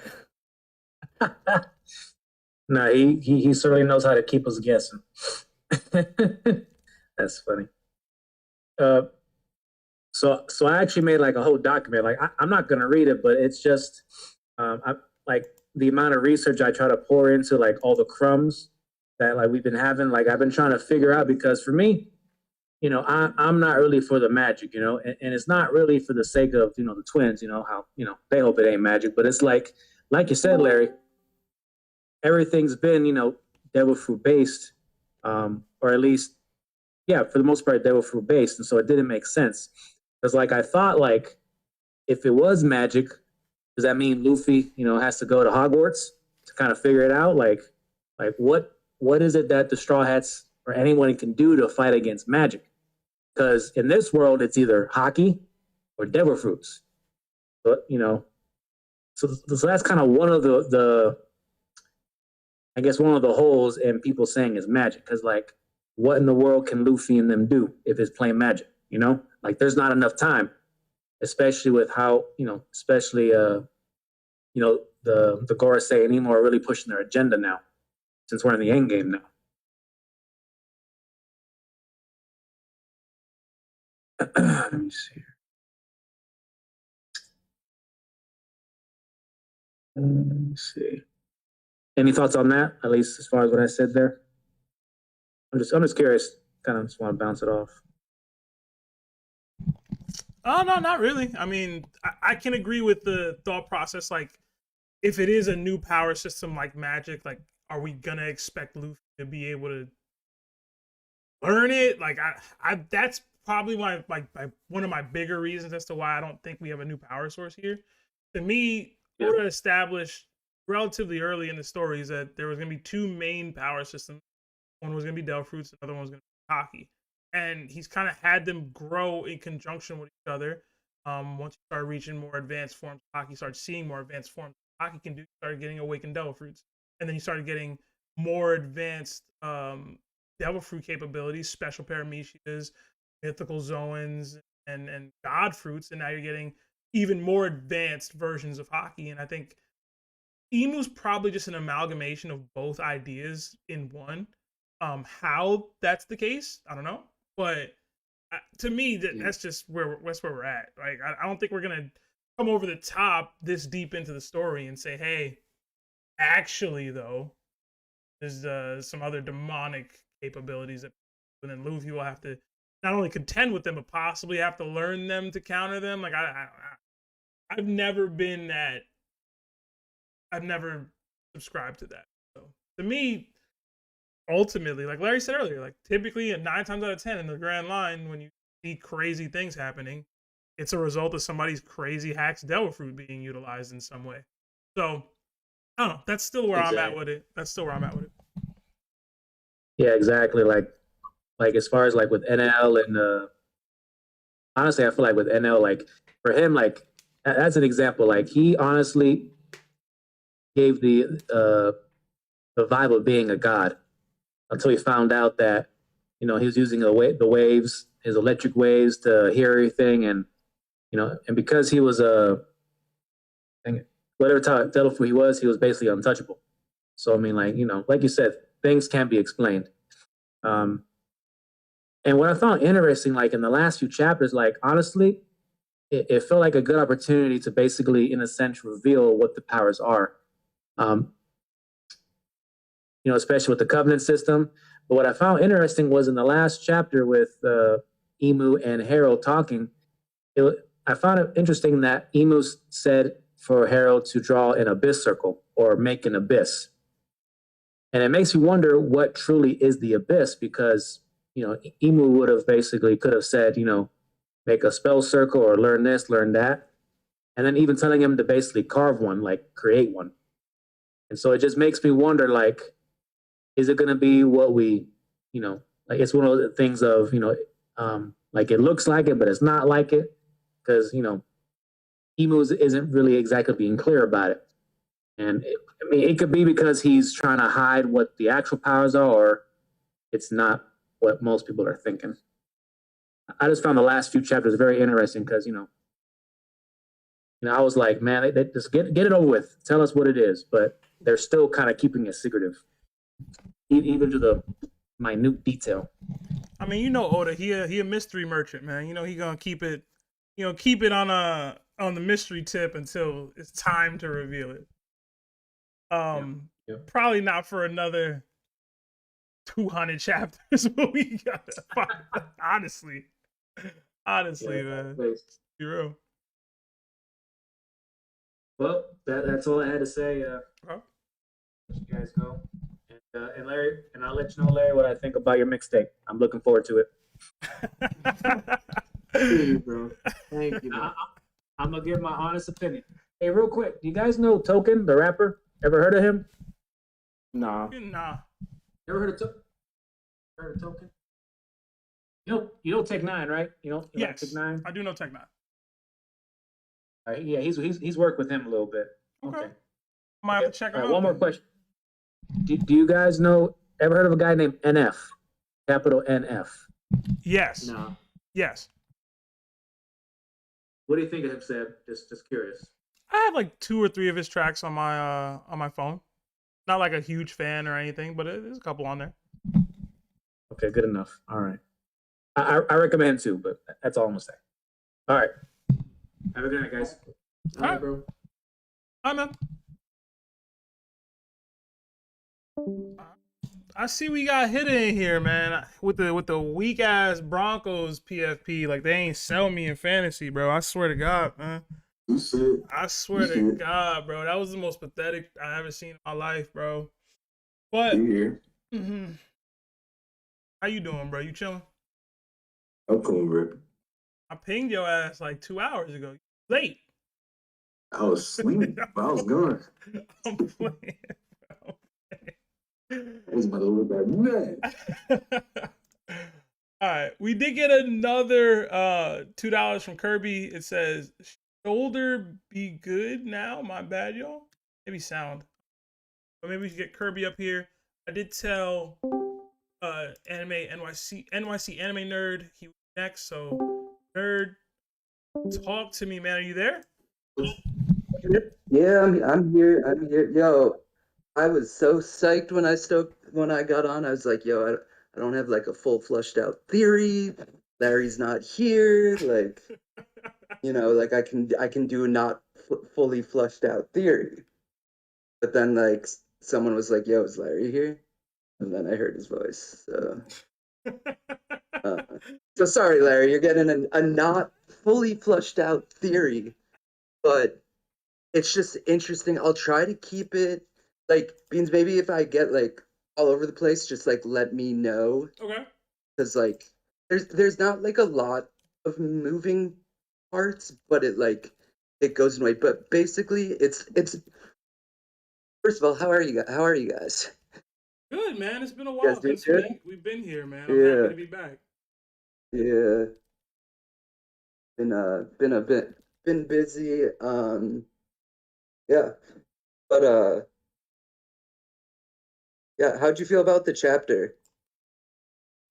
I enjoyed it. I mean, I like you talking about the most recent chapter, I assume. The one with Ida passing, I thought it was great. I thought it did a really good job to put Ida in a good light. I thought it was tragic. For whatever reason, it reminded me of Macbeth with being in the room, kind of wilding out. Yeah. I was gonna do a whole theory on that, but I need more data from Oda before I can really tap into that. Interesting. Norse mythology. Ida Mountain is the highest point in Norse mythology, which I find kind of interesting. That, like it's the tallest point, and like what, like it being on Elbaf. But anyways, I'm gonna jump into my unfleshed out theory that is along the lines of my David Bowie theory, in a sense, but it is using a different band. So there's 2 parts to this. The first is Sabo, Shanks, and Shamrock are all related. The second part is that the Figureland, it's first of all, it's the Figurelands. It's not Figureland. They are D clan members, and it may or may not. Joy Boy may or may not have been a red hair, pirate. So, it started off really strange. So my dad was a pretty big musician. He played with Bruce Springsteen, and he like goes on to my social media and will like listen to like look at my videos, and he like hit me up about the David Bowie one, and he's like, "Oh, that's interesting because like you mentioned this name Shanks, you should look at the band Bon Jovi." So I go look at the band Bon Jovi, right? There's someone in the band named Shanks. There's also someone in the band named Sabo, which I find really interesting. So first I go look at Sabo's guitar player, not a whole lot on him, but what's super interesting, the band Kiss, when their guitar player retired, Sabo would tour with them as their guitarist. The name of their guitarist is Ace, which I was like, Oda loves, like pop culture, pop music, especially from the West. So like I keep on looking into Bon Jovi. Their first hit album was called The Runaways. Their first big hit was called Wanted Dead or Alive. I'm like, okay, I'm starting to see a lot of parallels here. Let's look into the name Bon Jovi. Now, the name Bon Jovi comes from like the early Italians, and it would be it'd be like one word, like Giovone, but it means divine Jupiter. So I start looking at like the god Jupiter, and has some pretty strange characteristics that kind of match up to them. First of all, it has the most moons out of any planet. It's got 92 moons, which obviously made me think of Darling.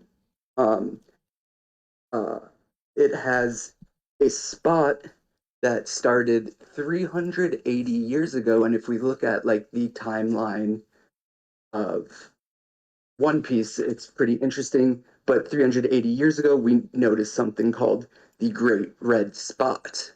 Now, the Great Red Spot is basically a gas-like void that fills and swirls like a part of Jupiter that like scientists have said that like it will feel like if you were in it, it would just feel like you're floating forever through nothingness. Now, it takes 12 years for Jupiter to orbit the sun, which is also the same timeline in which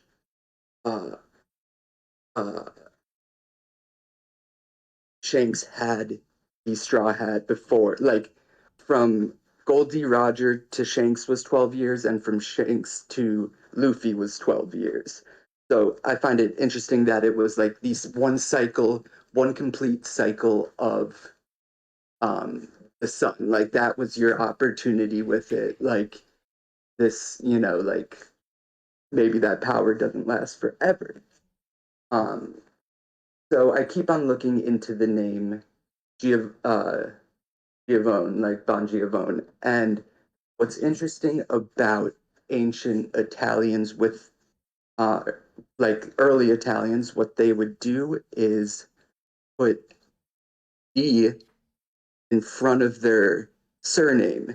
So like if you think about the sports player like DiMaggio, like it was probably Maggio, and then it was DiMaggio. So, like Figureland probably became Figureland, and then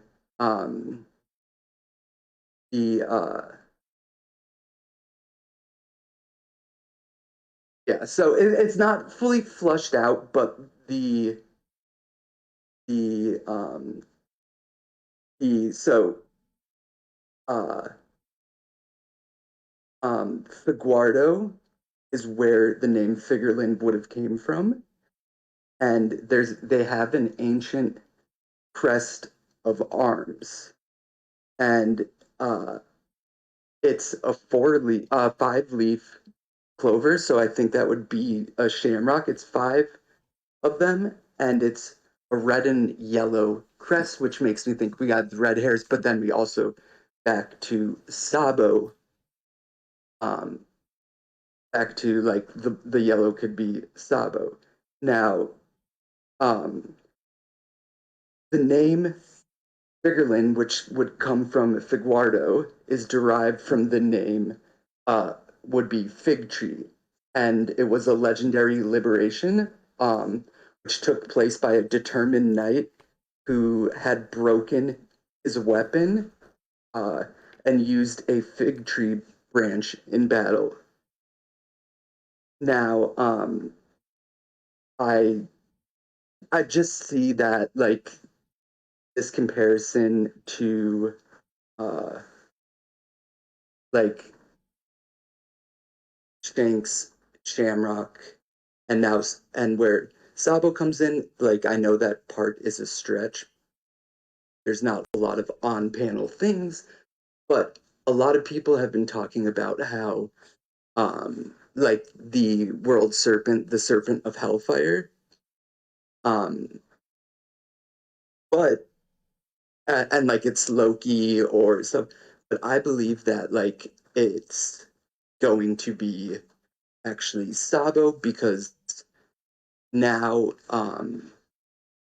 so like the world serpent obviously protecting the world, Shamrock with Cerberus is protecting the underworld, and then Shanks, who was the sun god but is not, Jupiter was the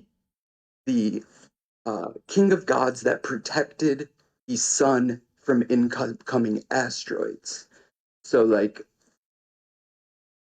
they have like the sky, the land, and the underworld, and I just think that that's another way that connects them. Of course, this is like super unfinished, but that's like kind of where I'm at.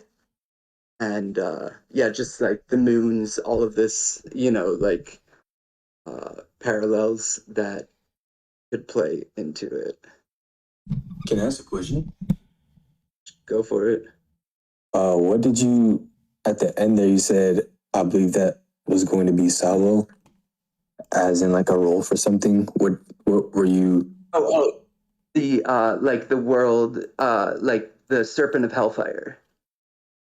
Like a lot of people, there's like a lot of theories that like, oh, it's Loki's gonna be, like because the eyes, but like I think he actually has those eyes because he's gonna have insane future sight like we've never seen before, because he's actually gonna be based off like Heimdall, who can see the whole world and travel through portals. Because if you look at, we know he has horns, but he wears that helmet and the left one's broken and it's taped on there, and I actually believe that that is one of Harold's horns because Heimdall actually a god gave him a horn that would, when he blew it, it would summon all the frost and fire giants from all 9 realms. So like Harold may have gone back and even had time to, build an army, like or like, use a rune to make this thing do it. But I think Loki actually keeps that on. I don't even know if Loki's gonna end up even having a devil fruit, honestly. Like we're seeing like Rox was his like idol. like, and he didn't have one. Like, I don't know. I think that like yeah. And now I'm getting off topic and talking about so yeah. It's I thought the Sabo thing, the Serpent of Hellfire was interesting. Do you think it's because of the connection you made with the Bon Jovi and the figurine and all that, or do you think it's something that is like an evolution of the devil fruit? Like it's something that Ace could have been if he was alive and still alive and well. That's a role that he would have had. So if I've talked about this briefly with like on the voice stream, like I believe that so bottom line yes, but I believe that the Mera has been following Luffy because it went from brother to brother, like from best friend to best friend, like symbolic brother. Yeah. And I believe that like each like Nika's not full yet in full power because I believe that the gods that each of them have a god fruit that is one paramecia, one logia, and one zoan. And then the rest of them are devil fruits, which were made by someone using dark magic. But that's how I feel like. So like if Ace was able to get there, then yes, and like then Sabo, yes, yes, Ace potentially could have got there, but it's also like not everybody who had like the model Nika fruit, it's gonna awaken for them. Like, and I'm not even saying like this could be an awakening. I'm just saying like this, like maybe it's something, that uses like you got to remember like in ancient Eastern culture, like snakes were called dragons, like they weren't called snakes. So like like it could even just be a dragon because he uses like that's the style of fighting he uses, like it could be like an evolution of that even. But yeah. Okay, I mean, I really like the Shanks, Sabo, Ace Bon Jovi connection. I'm not like huge into Bon Jovi's music just because of the different time frame. But in general, I'm sure Oda is if he has this many people referenced. So I'll probably have to do a little bit more like tapping into like what it could be. Yeah, send me whatever you got. Yeah. Yeah, I could definitely see like there might be something deeper there. Like I know your last theory with David Bowie was like really, really in depth. Like I'm wondering if there's like some other lore here that like we can tap into. But I didn't know any of those people's names. You know what I'm saying? So for there to be that many people with the same names in one band, there has to be a deeper connection there on some level. Yeah. So there's another person in the band that's you could say is named after a One Piece character, but I just don't know what the connection would be. So there's an X Phil or Phil X, like X Drake, which is like, which is like strange enough. Like imagine like what if Shamrock started Sword? Like, like what if what if Figurlin started Sword? Like what if that's it? Like what if he's really trying like not that he's good, but like he's really trying to take over the throne. And he's like, oh, this is how we're going to take down the world government and Emu, and then I'm going to hop the throne. I like my Shamrock to be evil. I ain't gonna lie. Well, I guess that would still be evil. That would still be evil, right? Technically, right? It would just be what's the word I'm looking for? Selfish. You know what I mean? Like you'd be greed filled. Yeah, but I think like listen, like I know this is like a hot take and people, but like I'm not fully convinced that Darling isn't going to be the final boss. I am not convinced that he's not. No. I know that, but like this dude's like a fucking cockroach. Language. Language. Oh, sorry, my bad. Yes, but like seriously, like Emu might be the big bad, but like I could see just how they did, quote unquote, off panel, how they did rocks, or how we were told they did rocks. Like I could see Darling doing something like that to Emu. You know, just like coming in the last second, maybe gaining. You know, like I know a lot of people would probably freak out and lose their ish, but like, you know, like I just don't. Yeah. With the other people that I expect to be at this final fight, I don't see Garling being able to capitalize on an opportunity with that many big hitters around. Especially if we're going with the logic that, all right, at some point, maybe Luffy's going to get help, but eventually he's going to 1v1 Emu like he does many other bets. He's gonna have to beat him on both planes, and like in the Abyss and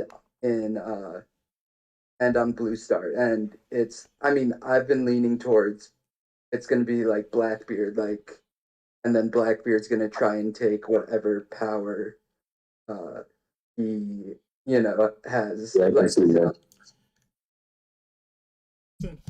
Nerd, yeah, you know, but I hear what you're saying. Listen, I'm not saying I believe it, okay. or like, but I'm not fully convinced that that It's out of place. At the end, like, because this is so Oda. Like after what happened on God Valley, everybody's like, "Yo, this dude's like a fraud." Like, yo, like he got worked over. He got one shot. Like. You know, like why is he so high up in the freaking the Gorsei now? Like We'll see. To me, he's like a final villain for like Shanks and or Dragon. I don't think he's a final villain at candidate for. Yeah, I could see Dragon. I could definitely see Dragon. and I hear you. He's not like I don't see like what would be the reason that Luffy needs to fight him. Like my only thing that I can say back to that is that there is a moon yokai, so it would fit the Gorsei that literally, if you gaze upon it, it sucks your soul out, pause, your life force out, and then that life force can be used. So like, if Emu gave him that yokai, like, it's moon versus sun, so like there's that. And I'm not saying that like I buy into this, but that's the only thing that I'd have to say back to that. Like there's this moon yokai that like when you read about him, you're like, oh, Luffy wouldn't be able to do ish on him. Could you send me whatever the yokai is later? Yeah. It's really like Hacktown, like if that's Have to do some research on that. Yeah. But nerd, we got to get to some more callers, and I got a hard stop at like 7:45, so I got to drop. Okay, cool. Can I just ask you? Can I just give you something to think about? Gotta make it quick. You don't have to answer it. I exit. It's my thing on the way out. If you look at Skypiea from the top, it looks like one of those like 1980s French painters, like what they dip their paint in. Like what they, like if they were painting like on a canvas, like what they'd hold each thing with. And like the easel? I think like the... I think that Miss Golden Week. You know, I've been on this that there's a new power that gonna come.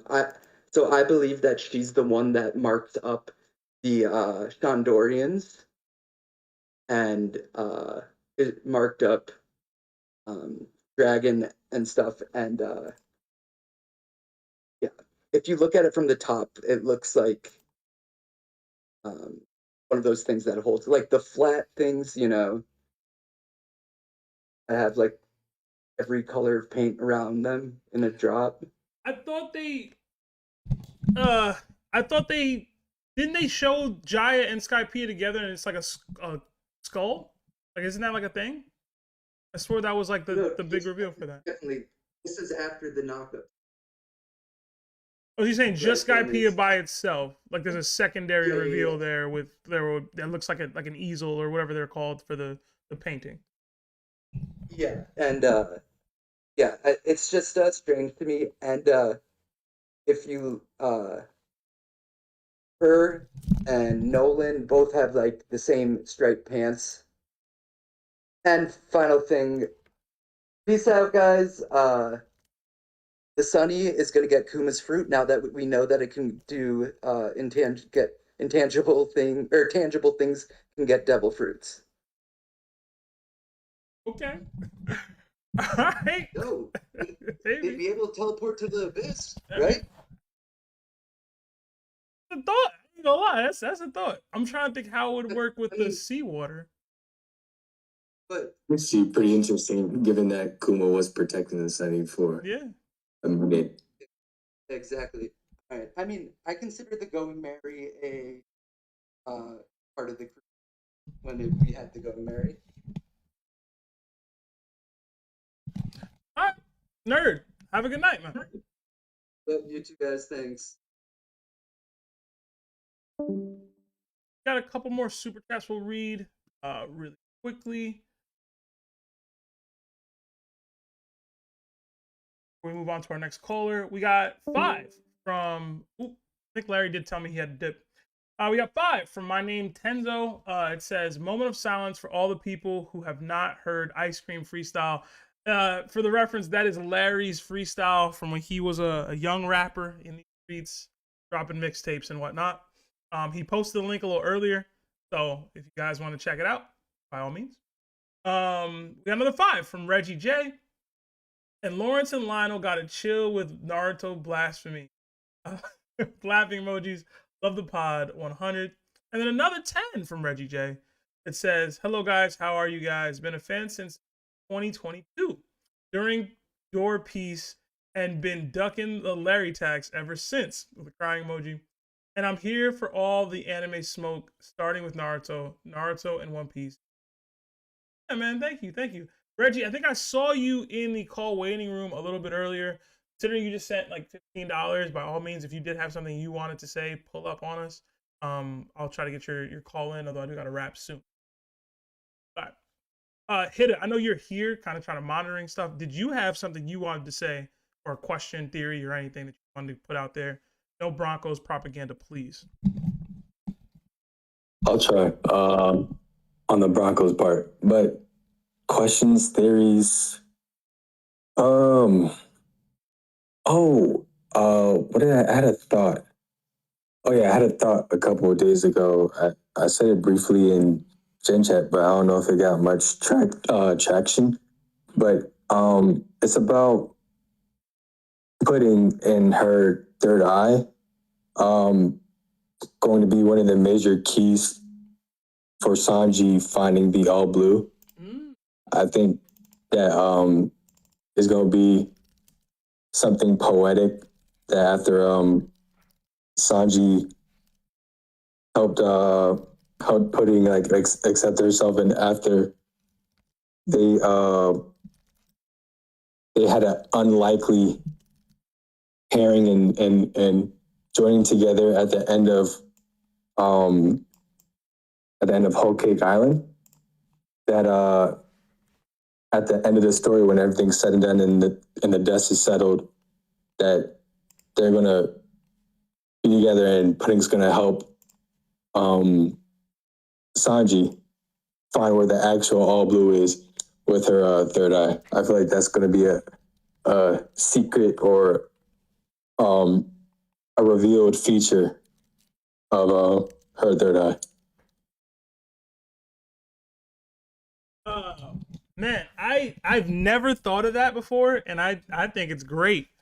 I'm trying to think how it would work, because from my understanding, Pudding can pull the memories from people, so she'd have to have the memories of somebody, or at least with the awakening, I guess she could have some other latent ability that we just don't know about. But I'm trying to think who's old enough to pull memories from with the All Blue. Maybe one of the Gorosei members, maybe. You know what I'm saying? I'm not even. I'm thinking it's gonna be like a, because you know how. I mean, do we know if Pudding is currently capable of reading the poneglyphs? No, she's not currently capable. I don't. You'd have to awaken it to do. Yeah, so I'm thinking it's going to be something like I'm not gonna subscribe to the notion that that's going to be the only thing that tribe is good for. Like, I feel like it's going to be a comprehensive, widespread, like, insight to seeing what the common eye can't see for a bunch of different things in the world. But yeah, I think that's going to be a great way to tie up the story between Sanji and Pudding. Yeah, I like that. I like that a lot, man. That's cool. See, I need to bring these more different thought processes to the table, man. And when you're not just simping about Bo Nix and and legacy media, you know what I'm saying? Like you can put your mind. I didn't bring it up, but if you want to talk about the Broncos, listen, by all means. I'm still salty, bro. I'm about to mute you and kick you again. Okay? I had the #1 seed locked, bro. Locked. Hey, man. The important thing is the Broncos came out with a win. How was that even remote? That's not important to anybody. Even them, that's not that important, bro. It wasn't that deep. And if it was that important, they would have figured something out in the first 4 quarters. They would have needed overtime, bro. They purposely sold, bro. Hey, dog. They heard the smack you've been talking about Bo all year. What goes around comes around, bro. I'm trying to tell you, put that good energy out, bro. You gonna get it back. Oh my god. Anyway, let's read this last super chat here. We got another 5 from Dizzy. It says, he just reminded me of another thought. What if Pudding used her Del Fruit and shows Garp's memories of God Valley to teach? Oh, then it's up. Then Shanks really gotta go. No? Although I don't know that Garp would have memories of Shamrock taking out rocks. Something. All right, let's get Kirby in here. Let's get Rono Reggie in here. Let's get up one Chris in here, because I know Kirby donated earlier. So we'll go with Kirby first, then up one, then Reggie. Kirby, you there, bro? Hello? All right, bro, talk to me. Hello? Yeah, we hear you. Oh, what's going on, bro? I'm in Applebee's right now, bro. Get my rubber. My bad.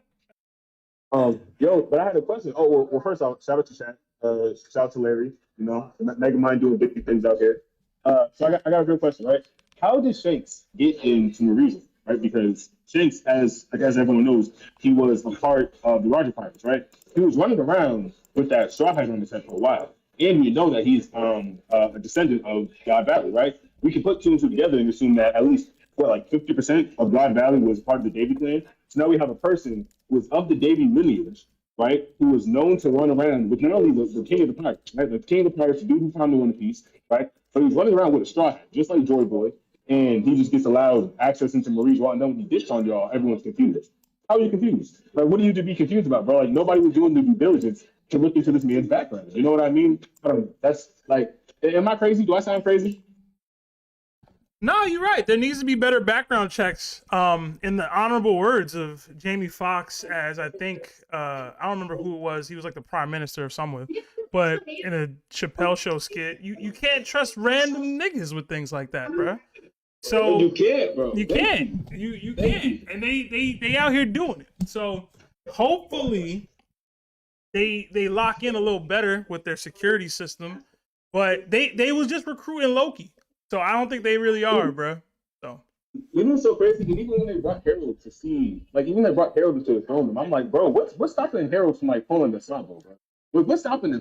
He's like 20 times y'all size. Nobody's thinking about this. Like, what if he's just like, nah, psych your mind, trick your mind. I will say that was a part of what I thought would probably go down with Blackbeard and Katarina Devon, because she touched Saturn. I thought they would have some like, what's the word I'm looking for? Trojan horse situation where like they just, I think Broker had this theory where it's like if she's gonna use this ability to kind of bring in a bunch of the, I think it was Parabo's ability along with Katarina Devon's ability to bring in all of the like the Blackbeard pirates to kind of raid Mary Joie. But in general, like you can't just keep bringing people to the Holy Land and the throne rooms and like, nah, bro. That's not what you do. That's not what you do. You can't just bring anybody home to mom, bro. You gotta vet these people. You gotta vet these people, man. It's like my grandma said, you either go be inside or outside. You gotta pick one. You gotta pick one. You gotta pick one. But yo, enjoy your Applebee's, bro. I don't know if they still doing the $1 margaritas or whatever going on out there, but like, be safe, bro. Hey, bro, I got a little bit of scotch. I got a scotch and a little lemonade, bro. I'm about to watch a little some now, bro. So Friday next party, I'm living life, man. Kirby, have a good night, bro. You too, peace, man. Hey, I ain't been to Applebee's in a minute, bro. My Applebee days is over. It's legit been like 4 years. Oh no. I was there for that $1 margarita run that they had. That was a nice run, man. Ain't you like 17 years old, bro? Huh? Ain't you like a teenager, bro? What you talking about? Oh, don't play with me like I'm some kid, son. You already know I'm about to graduate college. Yo, is there a 2 in front of your birth year, bro? Well, why does that matter? All right, just check. All right, let's get up one in here, bro. Chris, you there?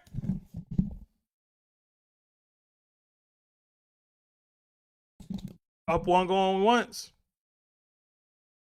Up one is here. But right, there we go. I can go live, like I did last time. Please. Wait, what do you say? I didn't hear you. Hold on. Okay, my bad. Can you hear me now? Yeah. My bad. I had the stream on. I just got a little theory, but I'm kind of in a pickle. I know you got to go, but I'll go last. Okay. Or next. Yeah. Respectfully. Everybody in there been waiting longer than me, so I'll go last. I mean, the way this worked, the only one that has guaranteed access to a Yonko. Brandon ain't. Oh, shoot. Yeah. You know what I mean?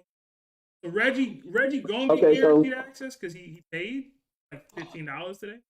But like in general, you and him and I can spit something right quick. all right, talk to me. All right. So this I was talking to the guys yesterday. Let me chill. I was talking to the guys yesterday in the chat, and I just had two interests. Sorry if it sounds loud. I had two interests, right? So one is just simple. I don't know why Emu surrounds itself with mainly males, like male figures.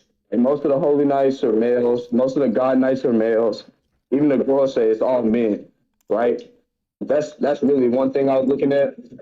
Another thing I was looking at too is the fact that when Emu was talking to Harold, Emu said, Mu said that Damn, it kind of sounds confusing how I just said it, but I think that Mu, of course, is possession, but I think it could be some other type of possession, not like demon possession, because Emu literally said, damn, I'm sorry, Emu says Mu will decide, and then it says I have been watching you.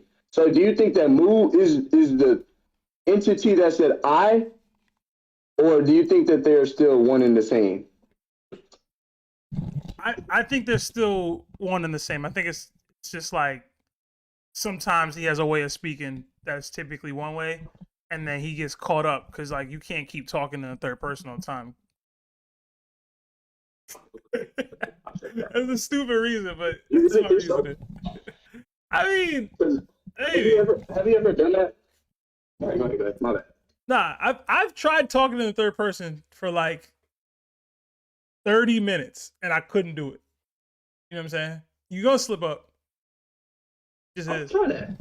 I mean, we can assume he's been doing this like for a couple of centuries, though. So how often does the man talk at all? For real? that's what I'm saying. Like, there's also a pathway where like there are multiple entities in Emu, like people suspect there is with Blackbeard. Yeah. Yeah, though. Yeah. That's what I was. I only thought about it because in the new chapter, I don't know if that was Emu's first time saying I, but it's not something we get too often. So I think whenever it does say I, it's referring to whatever is possessing the physical body. And whenever it says Mu, that's when the physical body is referring to whatever is possessing it.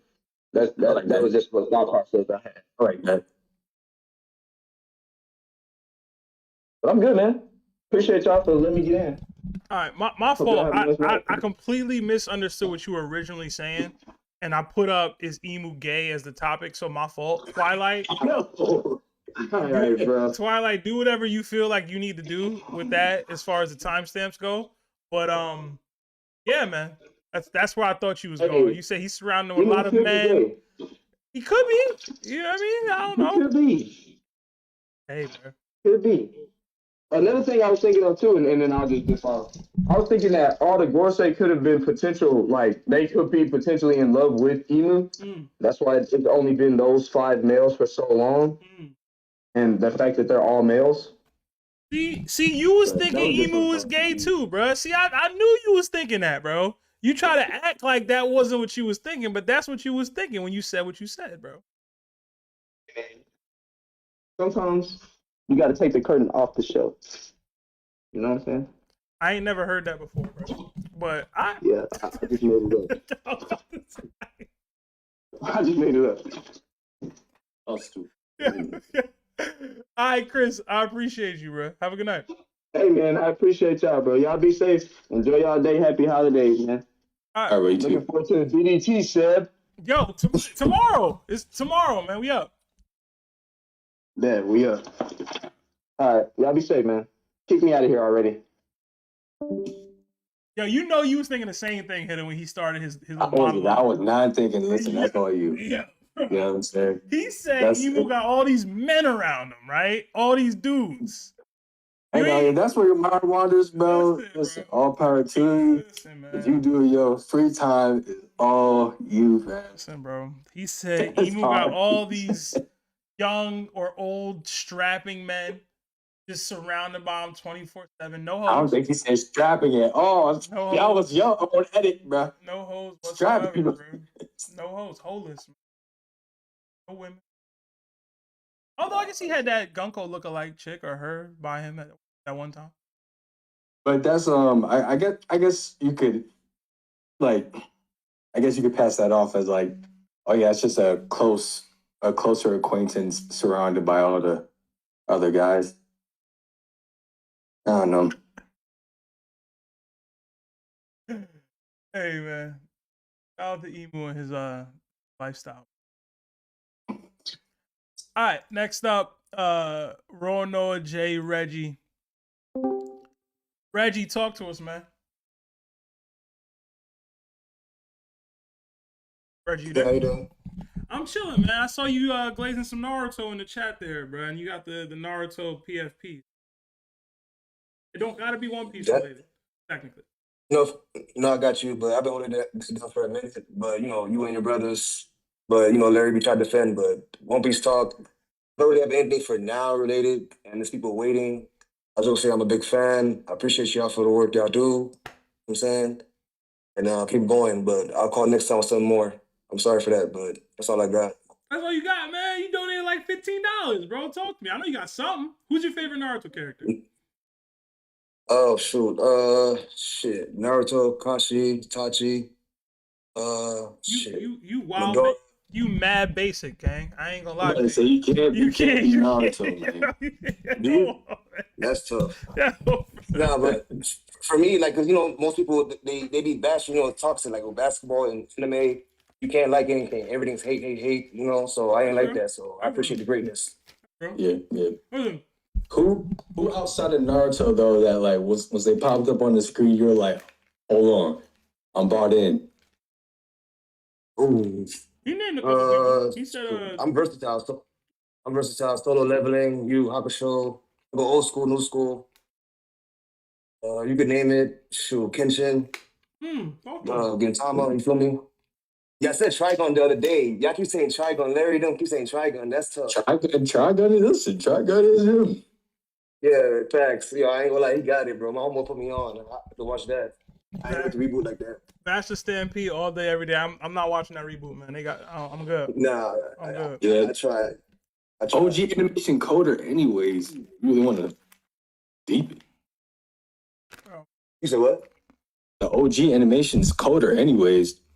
Oh, just for that sure. whole. I like when animation reflects the times, bro. Bro, the 90 animes, bro. I'm letting it different, bro. What you talking about there? It's talking about that 90s animation. He right. Go watch Ninja Scroll, man. Get some hair on your balls, man. You know what I mean? All right. You used to do it big for real back in the day, man. You don't know. No, facts. Yo, Reggie, it's a pleasure meeting you, bro. I would love to hear more from you. Next time, come through with some sort of theory, some sort of thought process, whatever. Like, spit your stuff if you're gonna talk. You know what I mean? Pull up. Yeah, for sure. Yeah, because my mom got beef with Larry about the GARP thing, so no, that's for you. I got something for y'all. I bet. All right, man. All right, y'all take care. All right, Yo. Oh man, I'm doing my lit. I'm tripping. Leading. All right. Probably our last caller of the day, because this is our last Warlord or Higher in the den. It's gonna be Guy Mon. Guy Mon, talk to me, man.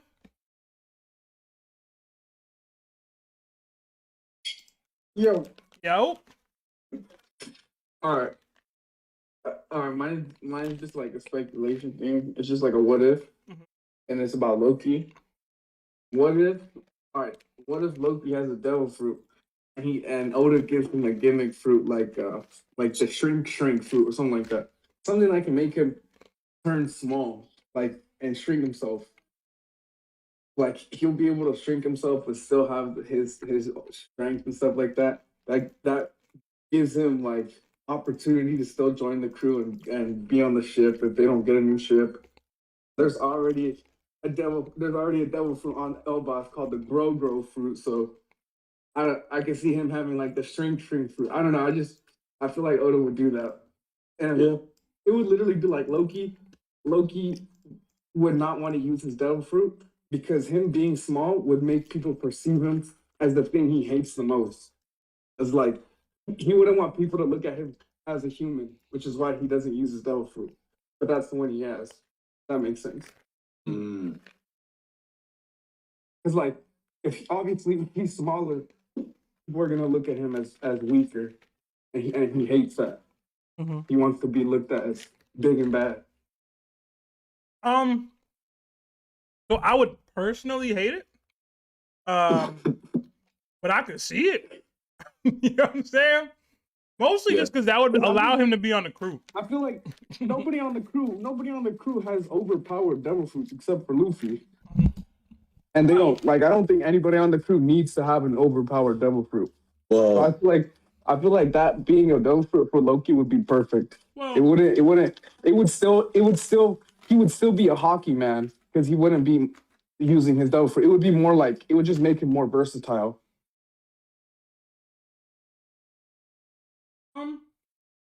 Like I could literally see Loki like shrinking and being a spy with Robin or something like that. Like he could literally be more versatile if I feel like if he could shrink himself but still have his strength that he does as a giant. It follows the, you know, and it's not like it's not an overpowered devil fruit. Yeah, it follows the general like, you know, trickster motif of Loki and like other media, but I don't know. I feel like there just had to be. We're getting a lot of hype about Loki and his power. I know that that's part of his, you know, character arc, which is like being big and bad and being a repellent for Elbeth, Yeah. but I don't know. I feel like and then like gotta be something else. He would be ashamed of his devil fruit. Like I could see him eating his devil fruit, wanting it to be some overpowered, crazy devil fruit, but then boom, it makes him something that he literally hates, and he has to accept it. And Luffy's gonna make him accept it, like to use his fruit and make him realize that him being smaller is also a good thing. Like him being able to be smaller or like, you know, look like a human. He can even like, even with the, he can shrink himself down to Shirahoshi size. Like he could like, I just think he can make him more versatile. Yeah. And he can still join the crew if they don't get a bigger ship. Yeah. Dang. It's like possible, but Luffy would make him have to accept his devil fruit. It's plausible. It's possible, but like Seb, I don't know if I like it either. Right. It actually happened. Like hearing about it, like it's absolutely plausible and it does make sense, but I would just rather it be something a little cooler. Because now we know that the grow fruit exists, so might as well. The shrink fruit gotta exist too, right? That's true. I mean, it's a matter of time before that does get revealed. That's what I'm saying, and it's like, I just think like it would be good, like not symbolism, but like metaphorically for him, for Loki. Like you know how he was ashamed almost to like admit that he loved Ida as a mom. Yeah. Until the very end, it would be like that. Like it'd be like him having to accept that him like being small and people perceiving him as weaker. Not only like it doesn't make people like doesn't make him weaker as a person, but like it could kind of like benefit him in situations. Okay. Yeah. I can see it, man. I like it just for the fact that, like you said, he could be on the ship. It plays into the trickster motif a little bit with the size and all that. You can make the size matter jokes like I already have been doing. But in the end game of One Piece, we kind of need these dudes to be factors in a fight. And I know Loki can still be that, but I would like his devil fruit to add to that in a way that's more meaningful than just him being small, bro. And I don't care what you say. Him being you Ant-Man or something? That's what we doing? Yeah, bro. That's like, you know how versatile and like he could literally be a spy or something for Luffy. Like you know how Robin uses ears to listen. Loki can literally like turn tiny and spy across or like do whatever he needs to listen or something like that.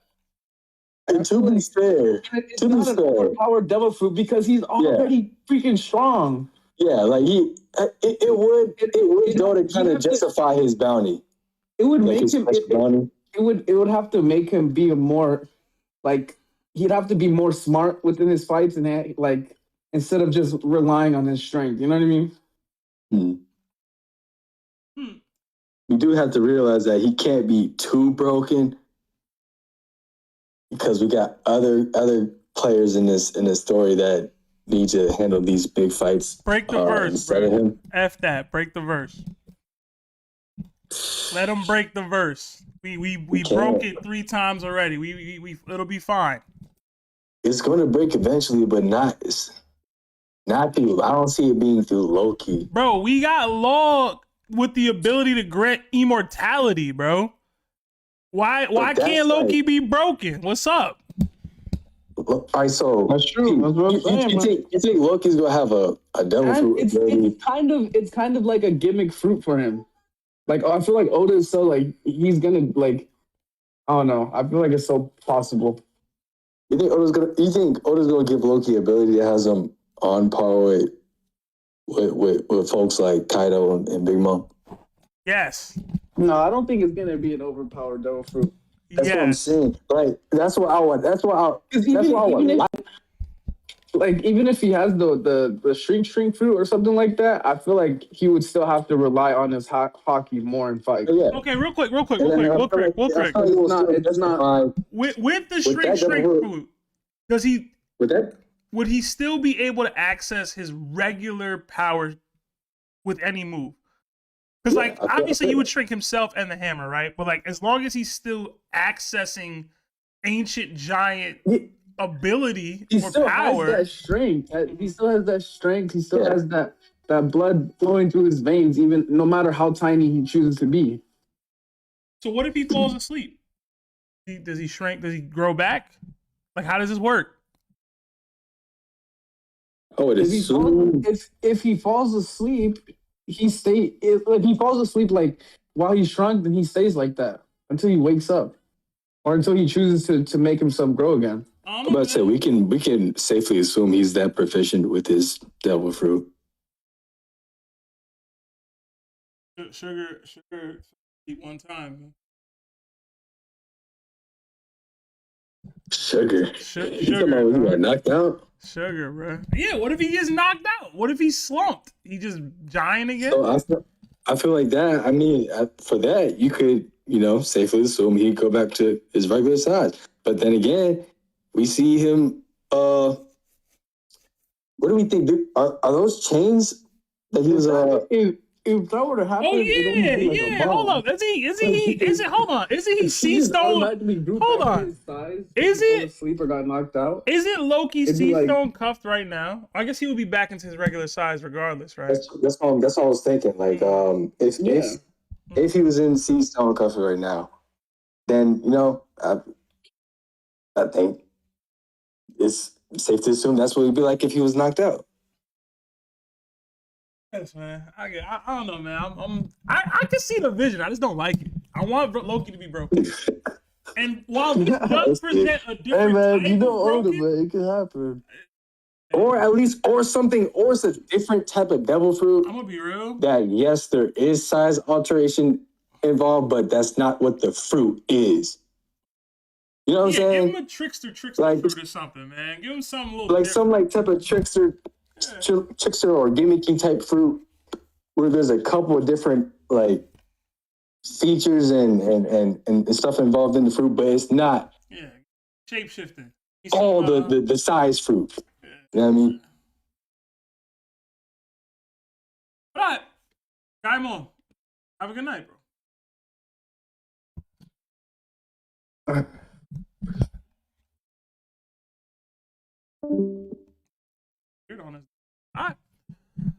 Yeah, I do kind of got to run though, y'all. This was fun. I'm glad we were able to bring it back. We are live with a DVT tomorrow. I don't know exactly what time. I got to get that in with Larry, but it's going to be. Damn, I forgot the matchups.